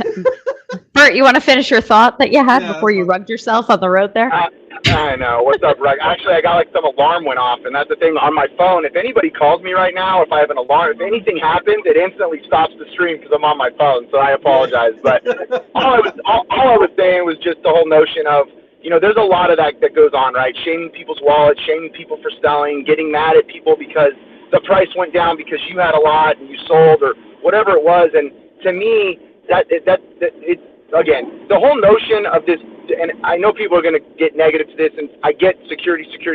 We're big on it too, but this whole notion that, only play with what you're willing to lose, that is such a bullshit garbage statement. Like, until we get rid of that effing mentality in crypto, nothing is ever going to change. Like, if we're literally finishing every broadcast we say, or every time we say to make some kind of participate in our project in some way, but make sure it's only money you're willing to lose, what the hell are people, no one's going to be involved. Yeah. So until we can get rid of that mentality, and to me, part of that is this notion of telling people what to do with their money, whether it's a good play or a bad play or whatever. Like, it's none of your business, bro. Like, help a friend, tell them if they're making a bad sell. Hey, man, it's the top. I've been in this a while, and it's a bear market. I'm telling you, it's probably not the time to sell. We're in a bull market. It just shot up. Don't do it right now. Wait, whatever, blah, blah, whatever. Like, don't buy, don't sell, don't hit a candle. Whatever you're telling them, that's different. But to sit there and continually shame people because your money, you lost a little value because they had money and they sold, or, they sold. Here's a good example. People get so pissed at all these safe moon people that are selling, big wallets that are selling. The price never freaking moved. Yet somehow they're bad for making money. Get out of here. If they made money, it's because they were early investors.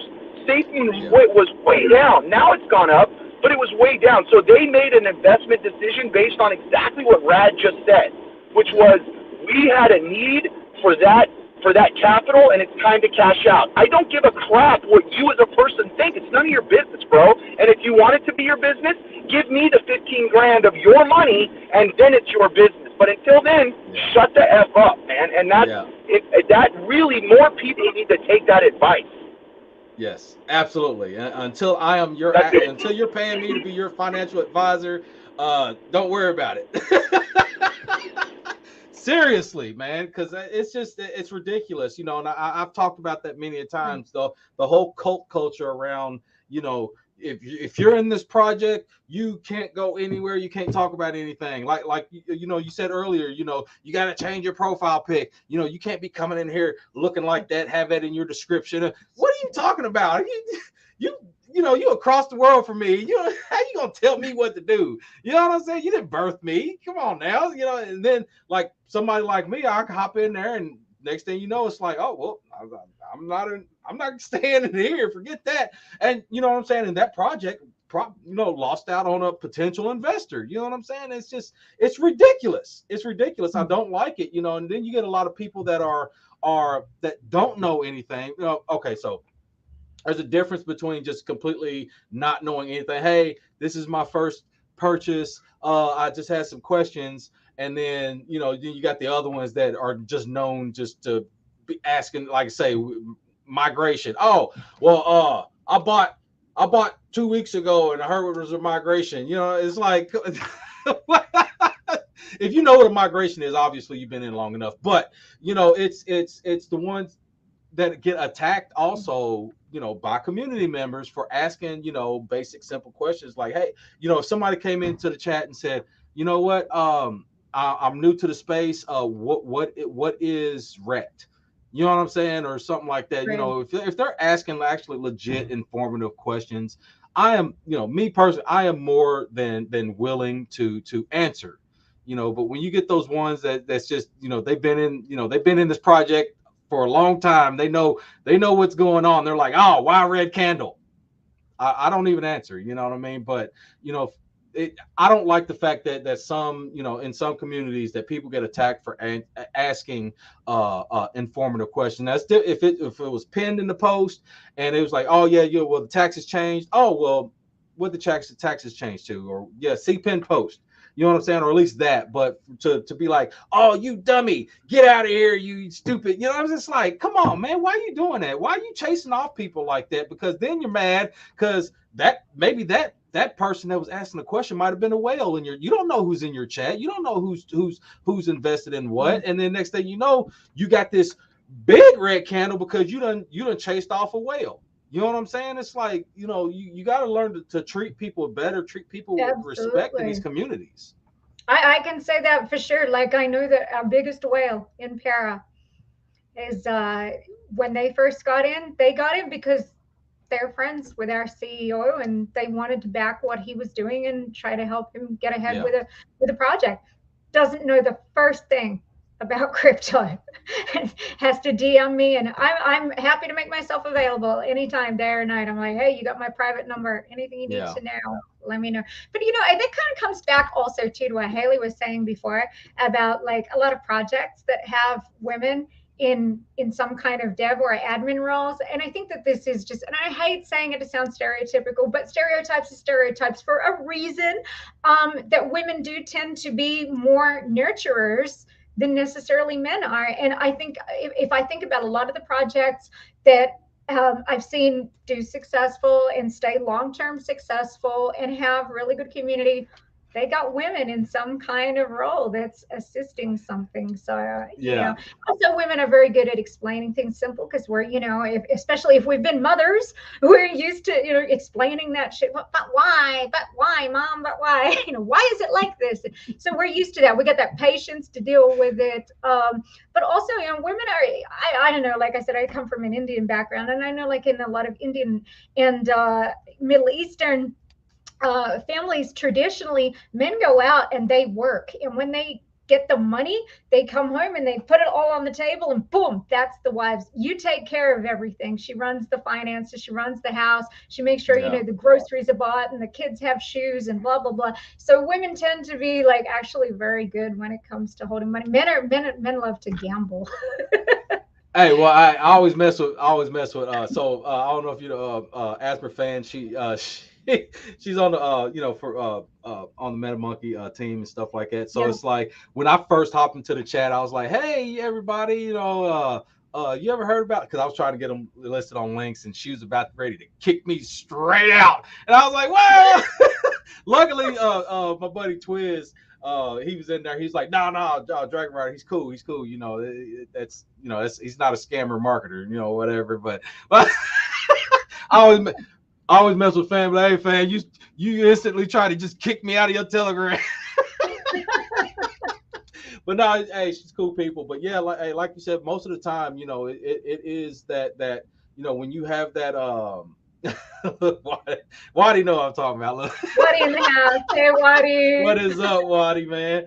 But yeah, it is most of the time, you are exactly right. When you have that I don't want to be incorrect or whatever, that female element that things typically run a lot smoother. You know what I'm saying? It's just it's a different type of feeling than when you just have straight straight sausages just running things, and it's like chaos. So sometimes it is. Sometimes it's just chaos because it's like everybody's like, hey, mine's bigger. You listen to me. No. That is the thing. I mean, like, I don't want to generalize all the men in this space, because honestly, there are a lot of really great men in this space. There are a lot of really great men who are welcoming women in this space with open arms. There are great men that are in the comments section right now who I hold very dear to my heart, who are amazing. There are great men on this panel right now. I am not saying I'm not a man hater in any which way. A man got me into this space, my amazing husband. I mean, I owe all of this to him. So I'm not hating on you all at all, but I will say that the more women I notice in this space, the better this space seems to be, and the less degenerate the degen plays are. It feels like I don't know if that makes sense, but like, yes, like it just feels like the bro culture is getting less and less, which is good, and I'm okay with, like, I can handle myself with that shit, but not everyone wants to be exposed to that, and that's fine too. And I just feel like it's nice that we have the ability to cater to both sides at this point. If you want to be in a chat where it's like, oh, send it, oh, look at this big titty sticker woman, blah blah blah, like, that exists. Okay, you can find that totally exists, right? I know you guys are laughing, but you know exactly what I'm talking about. You go to those like huge call groups, like, I don't know, there was one back in the day, it was like, like a play on Wall Street Bets. It wasn't Wall Street Bets, it was like a play on that name, and it was like nonstop stickers of like, crazy large breasted Asian women, and I was just like, those are all fake, because no. But I just thought it was a really funny chat, and I was in there and I was just laughing at all that. I was actually adminning one of those chats for a while at one point. I was like, I don't know how I got this mod job, but I'll hang out. And even in those chats, though, anytime someone had a question, they were never DMing the male mods. They were always DMing me, because I was still the friendlier face in the chat, and they were like way less intimidated to come to me than to come to one of the guys. Because not for nothing, the bro culture is like, come on, bro, read the white paper, bro. Could you just read the white paper? And I would be like, oh, okay, so, if you go to this part of the white paper, you could probably find this. And I know that they're going to make this change. Like, women are just more thorough, and they don't just tell you to read the white paper, bro. Because someone told me once to read the white paper, bro, and I promptly told him to fuck off. But that's me. Like, I'm a New Yorker. I don't take that kind of shit from people. Like, if someone told me to read the white paper, bro, like, just like that, I'm like, like, that's like when everyone calls me sir. I'm like, okay, sir. Like, I was in a Twitter. I know that you think every woman is a guy in this space, but some of us are actually women. Look at my girl. Hi. Yeah, I was in the Twitter space one time, and it was just straight bro this, bro that. Oh man, we're gonna get this swing in and get bitches and all this. And it was just like, dude, it was, and it might have been a potentially it could have turned into a great project, but because of that straight just mentality and stuff, and it's just like, after about 5 minutes of it, I ended up just leaving the Twitter space. I was like, I'm not even interested in this. I'm I like to do my DJing stuff, but at the same time, like, especially now in these days and times, I like to do make more business savvy plays. I want to make money, not constantly just shoot craps and gamble it on just random stuff. You know what I mean? I'm looking for more long-term plays and stuff like that. So that whole culture of that is just now. I'm just like, you know what? I'm not even. I don't want it, because I know it's not going to last long. I think the crowd is going to be so happy that Bert is finally home, by the way, guys. I think Bert is home. Oh my gosh, longest commute ever. Look, he's inside. That's the longest drive ever. You guys can see here. Now you guys can see my room. You can see my little man cave here. There you go. There we go. I literally thought you were coming to my house, Bert. You were driving forever. I was like, where is he headed? Is he going coast to coast here? Like, let's go. Yeah, somebody commented, it's like, how long is this commute? Gee. Yeah, really. Let's go. I'll hit New York City right now. Let's go, Haley. So. I just I was in the city last week. I'm in the Carolinas again now. You know, you guys said something while I was kind of getting in there. I'll expand. I think another really good community piece that not a lot of people focus on is exactly what you guys were saying, which is, you know, how do I put this politely, but the way we run our media, right? Mm-hmm. So let's say we're doing a weekly Twitter space. There's definitely room for, I'll just use it. Yo, bro. Hey, what's up, dudes? How's it going, guys? This is cool time and talk. There's definitely room for that. But right. It's not a suit and tie. Right. There's not enough of the slow push for projects to develop. Let's do as a Twitter space, for example. I listen to so many Twitter spaces where it is this rambly, just chatting about, I guess, kind of products and what you're doing and whatever. And you get on, and I guess it's kind of like interviewing a guest, but not really.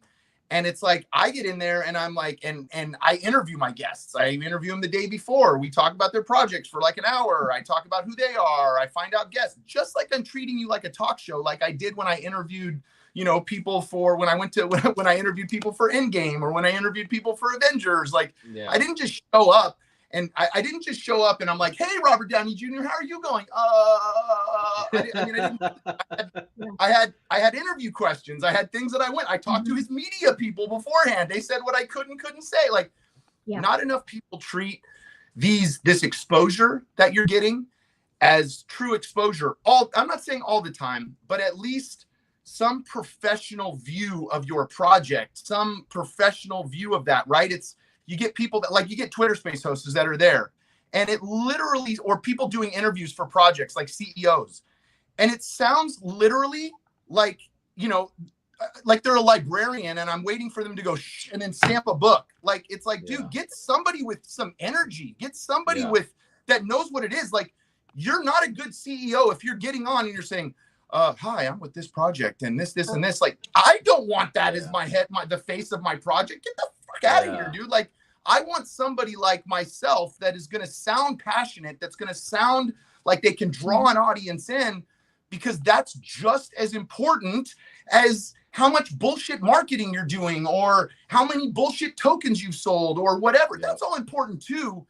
But not having a professional face, not taking that piece of your marketing seriously, it's such a huge mistake. So many people roll out this drivel that after like a week or 2 weeks or 3 weeks, there's no different. Everything just sounds the same, and you're not teaching your audience of anything. You're not getting them to come back. You're not growing. You're staying in the same echo chamber. You have the same 15 people in every space you do. Like, if that's what you want to do, then it's a hobby and you're just chilling and hanging out. If you want it to be a business, if you want people to come in, you have to look at this piece of your business, the multimedia piece of your business. Quite frankly, guys, I'll be real with you. Besides the development, the smart contracts, this is the most important piece. This is it. Like, if you don't have this, I don't give a crap how much money you have to spend. I don't give a shit if you have 5, 10, 20 grand. Like, marketing only is going to do so much. If you can't get somebody to reach through that goddamn camera or to use their words and draw you in to come back, you've lost. You're just a technical dude.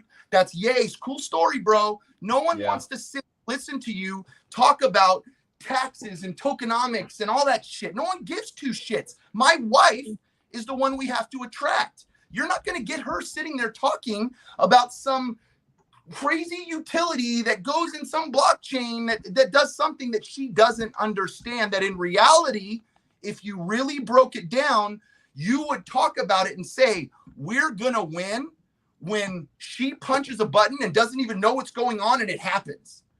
But yet we're going to sit there and try to explain it on every space or have these really nerdy technical people talk about it.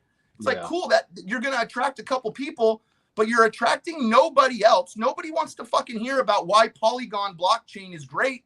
They want to hear about why Nike wants to use Polygon. Explain that. Yes. That's what's important. You're not going to get that from a technical side. You're going to get that from me, who is super excited and passionate and then can relay that message out. or you're going to get that from like Rad or Haley that's going to sit there and talk about it from this extremely relatable point of view, yet you're still organically growing your business. So that's one that I don't think we focus enough on in DeFi. When we do, I mean, it's pretty special when you see people do it because it looks awesome when you see it. Yeah, and not just that, you know, you a lot of people don't know this, but LinkedIn has spaces. A lot of people don't know this, you know, and I've been telling her, lots of people, and a lot of people are like, what, they have what? I say, yeah, LinkedIn's it's on a social media site now. I mean, it's platform, it's pure, it's social, and you can gain a lot of, you know, especially from the different, you know, the business side of stuff, because you have a lot of business professionals that are on there. So, you know, you have to, you know, so many people are just solely focused on building their Twitter following. Oh, we got to build a Twitter following. There are so many social sites and social platforms that you can get out to build your community. It is ridiculous. I have gained so much. I mean, not just like subscribers and stuff, but so many business contacts off of just LinkedIn lately, over the past few months. You know, I've gained a lot of business contacts, and I've gotten in touch with people that I've never would have even dreamed would be talking to me about, you know, especially like as far as like business stuff with links, you know what I'm saying? So it's like you can build your community in a lot of different ways, and you know, you have to really think about, like we said before, you know, you really have to think about, you know, who, you know, what choir are you preaching to? You know, what is your end goal? Are you just here to just be excited about doing nothing, or are you here to build something that's long lasting, and you want to keep people around that's going to be long lasting and interested in your product? But hey, I really I can go on forever about this, but we're hitting almost close to the 2-hour mark. This has been, oh man, this has been exciting. I really Before we end it, can I make one last shout out though? Absolutely. There was a request to talk about Ellery's Magic Boxes. I just want to shout a quick little highlight on this, just for real quick. I had the pleasure this week of interviewing someone. I mean, I never thought I'd have this opportunity, but we have to promote not only future NFT artists like this, but she's 8 years old, guys.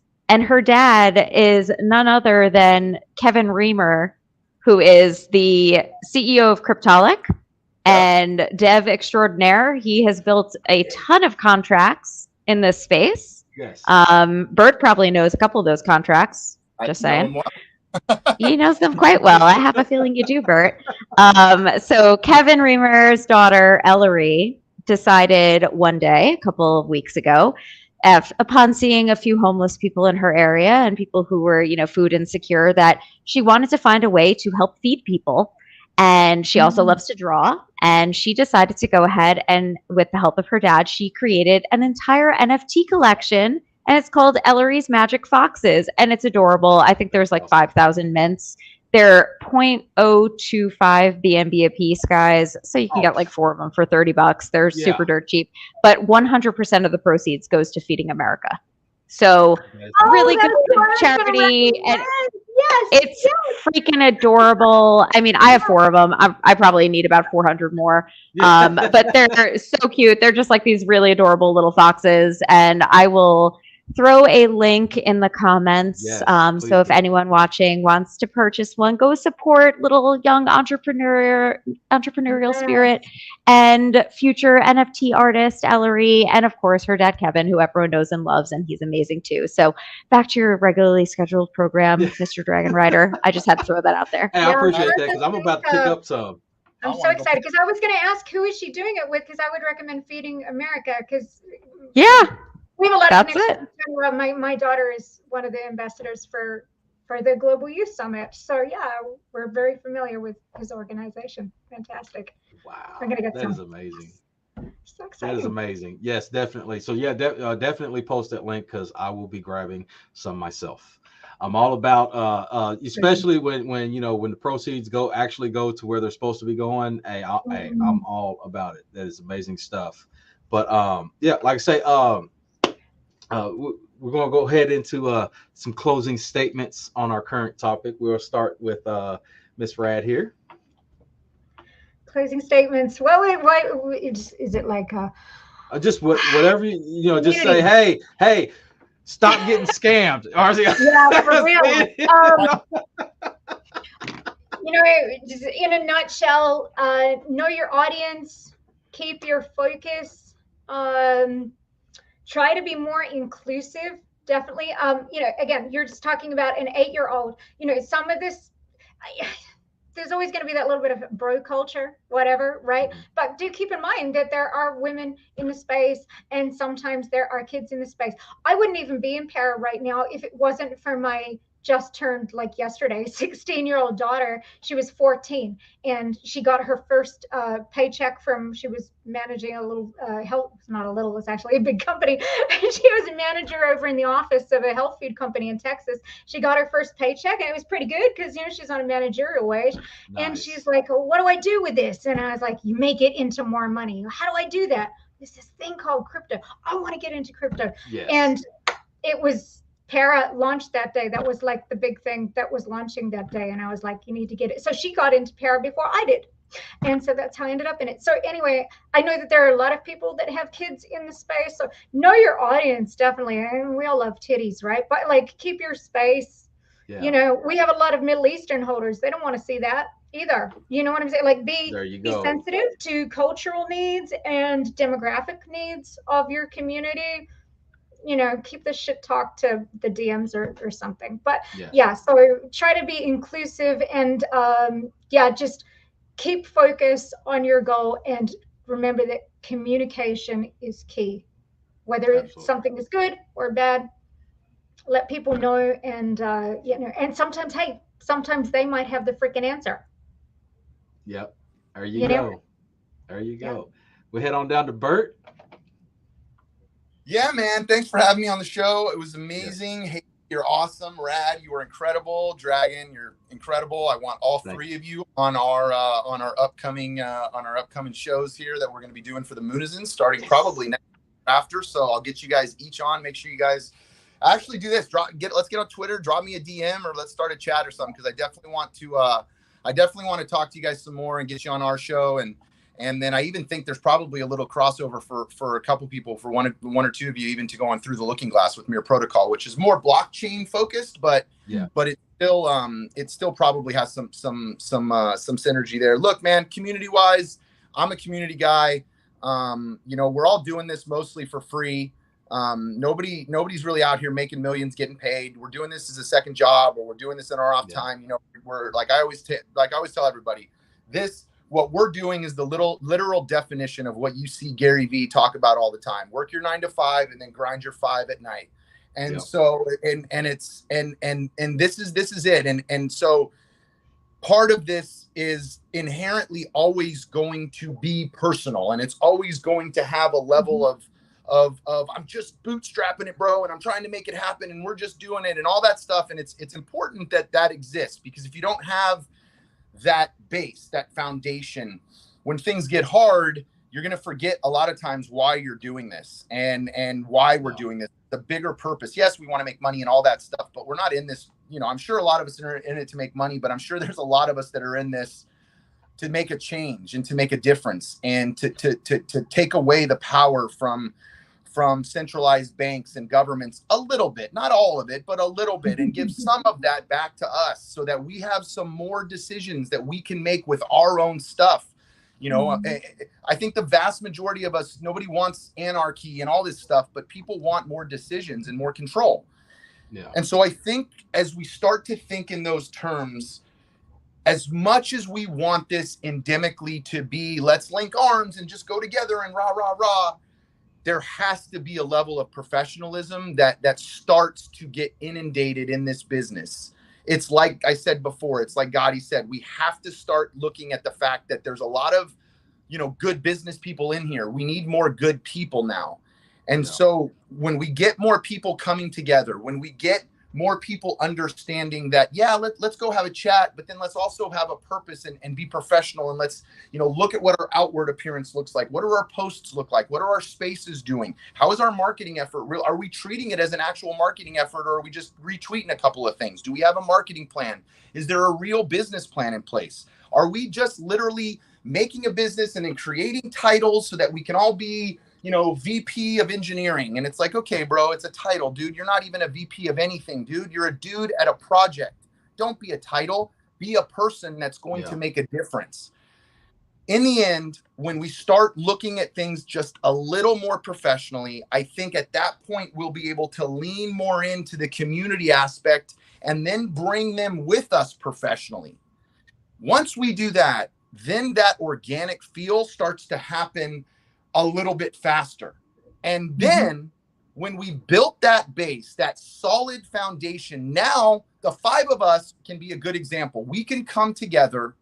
We can sit in a room as a panel and say, how do we attract grandma? How do we attract non-crypto person? How do we attract teenagers? How do we talk in their voice? And together we can start to do that. Because in the end, as much as me and my team at the Moonazins want to change things, we have the best team in DeFi, I think. That's awesome.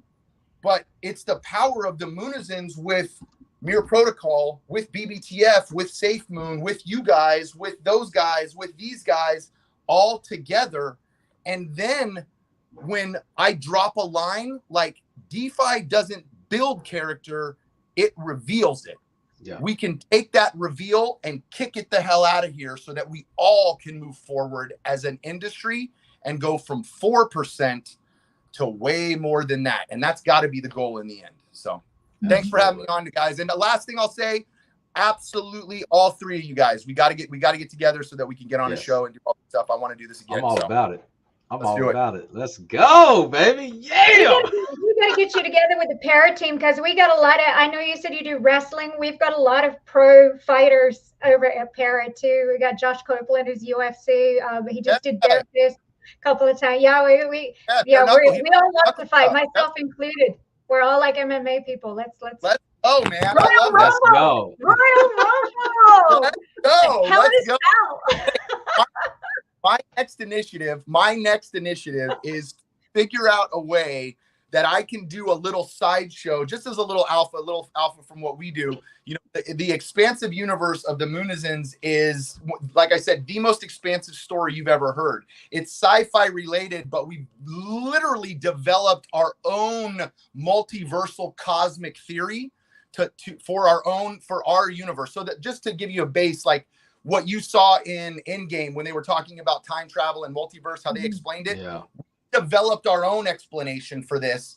And so part of it, the reason that we've done this is because our main protagonist character are called Chuids. Chuids inherently merge with other creatures.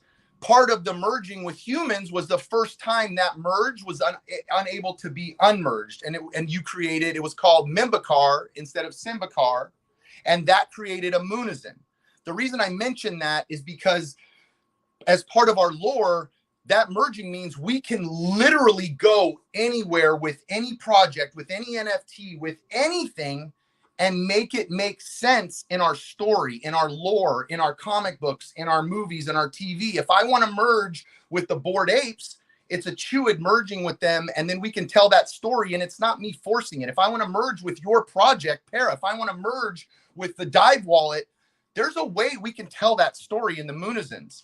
And so for that, because that is that way, because it can be anywhere and anything at any time with anybody, that's where I start to say the mass adoption getting out into people. That's where I get really excited, because now we can bring any project in. So to sum it up, being that I'm a wrestler, or I'm being that I was a wrestler for a little bit, not anything anyone would even know, but I announced and I did all that kind of stuff for a little while for like a cup of coffee. I know a couple people in the industry, but more than that, I'm a super passionate guy. I talk a lot. I'm la la la all the time. So people get attracted to it. And so I start to get some of those people that from the past, like Maria Canellis or Taya or some of these people calling me or messaging me on DM, hey, what can I get on your show, or can we do something? And then I told them what it was originally with Mir, and they're like, okay, I don't want to do that. Like, I don't know anything about tokens. But now we have the ability to do that because we can just do a show that's separate to talk about just who you guys are. So if it's a fighter, if it's your project, if it's for anything, it has a little bit more, it makes a little more sense now to do that. And so I'm down. Any fighters, anybody and stuff, I would love to do that and talk about their experiences, how they're navigating through this crazy DeFi crypto world. If they're not, what they're doing in life, all that stuff. Yeah. I think it absolutely has value. So let's do that, man. I'm down. Absolutely. That's awesome. Haley. Well, hello there. Well, first, there's 21 seconds left in the Nick game, and I'm happy to say that we're winning in a do or die game. No pressure. You know, it's just win or go home here. No big deal. Playoffs, NBA. A little distracted. Also, fun fact, Bert, I once was hit on by Vince McMahon at the gym. We lived in Stamford for about 5 years. So I worked in the building directly across from WWE headquarters. So I used to literally like look out my window and just watch them all like go in and out all day. Very familiar with the workings of the WWE world. Yes, yeah, you know. I also spent a number of years working in radio and television, and I've seen my fair share of Raw and SmackDown events because I used to get all the free tickets all the time. So, nice. Yes. So I love the little wrestling connection there. I've got that runs deep in my background and deep in my bones. So good stuff there. We'll have to wax poetic about that offline, you and I. But I guess my end game here, you know, the thing that I love most about my favorite community, of course, you know, the Diabolic community. And listen, I mod. I wrote as my little tagline here, super mod. I wasn't just saying that as a joke. I mod like 3/4 of the BSC, I feel like. Like it's one of those things where I go into a chat sometimes and I'm like, holy shit, I have mod rights here. Like I didn't even know. And sometimes like it just happens organically where I'm like, oh wow, good, I can delete this random scammer. You know, just like people just randomly give me mod rights because they know I know how to handle myself in these situations. Yeah. So I love when a team knows how to do the right thing ahead of time. Be smart enough to give people the information before they're about to do something. Like, hey guys, we're going to make a move with this part of this wallet, just so you know it's happening at this time. Don't be worried when you see it on the blockchain. Things like that go a really long way with the community. Having the transparency and the forethought to give people the information ahead of time, instead of backpedaling 2 hours later and going, oh yeah, we did that and we moved this around, and sorry if it looks sketchy, but it already happened and you'll have to live with it. It really goes a long way to building that credibility in this space. So if you're not already doing that as a CEO or a dev or a project owner, do that, because do better. And if you are already doing that, continue doing that, because that's a really great thing to do for your community. And just don't be afraid to elevate great community members. You know, it's great what you said, Bert. Most of us are doing this for free. You know, there used to be that whole like paid mod job back in the day. Maybe we'll bring that back in the bull market. That'll be fun. Yeah. You know, there's that fun meme like, oh, you guys are getting paid. Like, that's how I've felt this whole year. Like, you know, some of us get some native token every once in a while. Like I've probably gotten a few things from bags and stuff, but as a whole, we do this voluntarily. Be kind to your mods, be kind to your admins, be kind to the people that are here grinding it out day in, day out. We're here for the projects. We're here for the community. We're here to help people. We want all of these projects to succeed. We want you guys to succeed. We want the community members to succeed. We want us to succeed. We want to become wealthy, and we want to build that generational wealth, and we want to build the credibility for this space. The majority of the people in this space want to see some sort of regulation for it so that it's not so sketchy Wild West, because we want to have that adoptability that we've been talking about this whole time. So be kind to the people behind the scenes that are doing things the right way, because we're going to be the ones that push that to the next level.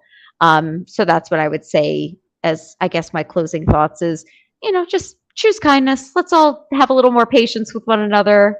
Let's make sure that we're, putting our best foot forward here. And yeah, just keep on keeping on. There's a lot of dopamine rush in this space, but know that the bigger the rush at the top, the harder the crash. And Yes, it is. be sure to set some boundaries for yourself. This is advice that I should be taking that I never take. Set boundaries for yourself. Don't do what I do and live here, because I literally live here. Like, it's like when we used to set away messages on AIM, be right back. I don't be right back. I never be right back. I just live here. I never left. I never left. It's on. I can't be right back. It's always on. That green light's always on, man. Not good. That's it. Yeah. If I have a red light on my Telegram, I'm dead, guys. Just send a search party.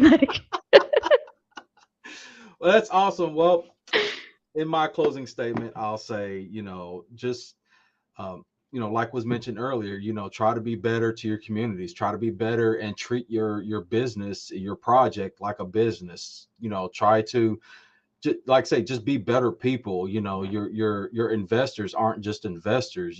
They, most of them care about what's going on with it. So be transparent. Tell them what's going on, and like was mentioned earlier, be more inclusive. Because you have communities from all over the world. A lot of people tend to forget that crypto is not just in the United States. You have large crypto capitals in other countries. You have South Korea, India, you have Philippines, stuff like that. There are big crypto areas outside of the US, and you have to be sort of kind of inclusive to that. So you just right now. Yeah, so just be mindful of that. And like I say, at the very basic of things, just treat people with respect. Treat people like you would treat not your kids, but maybe not even some of your families, because but treat people how you would want to be treated. If you want to be treated with respect, if you don't respect yourself, stay out of the communities, because you're just ruining things. And if you're a scammer, look, let me tell you what, you're going to get caught eventually. Stop taking advantage of people. And another thing is just give people the information that they're needed. Teach, if your community is not informed on certain issues or certain things, or how even how staking works, it takes some time to explain to people. Stop just saying, hey, throw some money, buy the dip, throw some money, buy the dip, because that gets old, and next thing you know, your project's getting ran into the ground because everybody's pulling out of it because they're tired of hearing it. Just stay involved with your communities and stuff like that. And the transparency is 9/10 of why projects fail, because like was mentioned, you move a little bit of money to pay for some marketing, and those wallet trackers, they will definitely hunt you down and basically drag you through the mud because you didn't mention why you took this amount of money out of the marketing wallet, or whatever the case may be. Be transparent with your with your communities. Be transparent with everyone involved in your business. But with that being said, that leads to tomorrow I will be holding a space, or I'll be doing a live stream on a project that just rugged, that I was promoting, and I did, I was just paid to market it, but at the same time they did rug, and there's a lot of details that's involved with that. And per my transparency, because that's why I've tried to build my name and my brand. Worldwide Crypto is an LLC. This is a business for me, you know what I'm saying? So around my business, around my brand, and even as the COO of Links, I have a lot to protect, and I'm going to explain a lot of the details that happened, that a lot of us that were brought on to that and were paid for marketing, we were not aware of certain details or surrounding this project.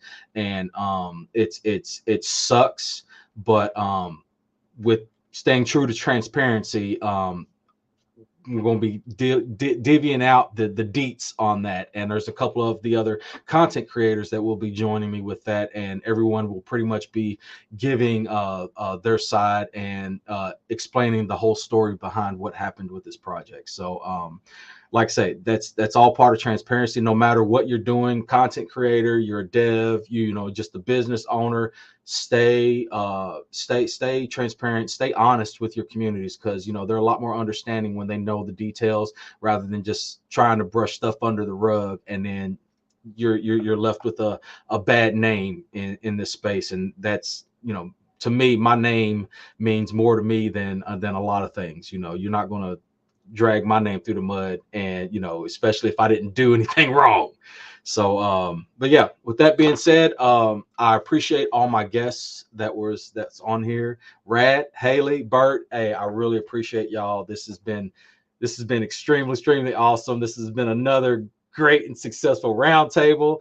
We'll definitely be doing this again. I'm gonna have to think of another good topic to come up for next month's. But yeah, like I say, and also I would like to thank the everyone who stayed through to watch. You know, in and out. There's been a lot of people in and out of the comments and watching the stuff. So really appreciate. Make sure y'all send every one of these fine people, you know, a follow on Twitter if you haven't already. You know, go to the YouTube channels, you know, shoot them a follow, shoot them a sub, all that jazz, because you know we when we work together, we all succeed. And you know, that's with everything, you know. So I follow great people, and you should do the same. So but yeah, so I get to rambling stuff, but yeah. Thank you, everyone. Thank you, everyone that's watching. Appreciate it. And we will see y'all next time. Even when you feel low, you can still go. Even when you feel slow, you can still go. Even when there's no hope, you can still go. I never answer to no, man, I still go. Go, go, go, go, go, go, go, go, go, go, go, go, yo, go. Hustle hard, hustle every single day. I'll be making moves till I'm buried in my grave. To the system, I don't wanna be a slave. I've been doing shit now.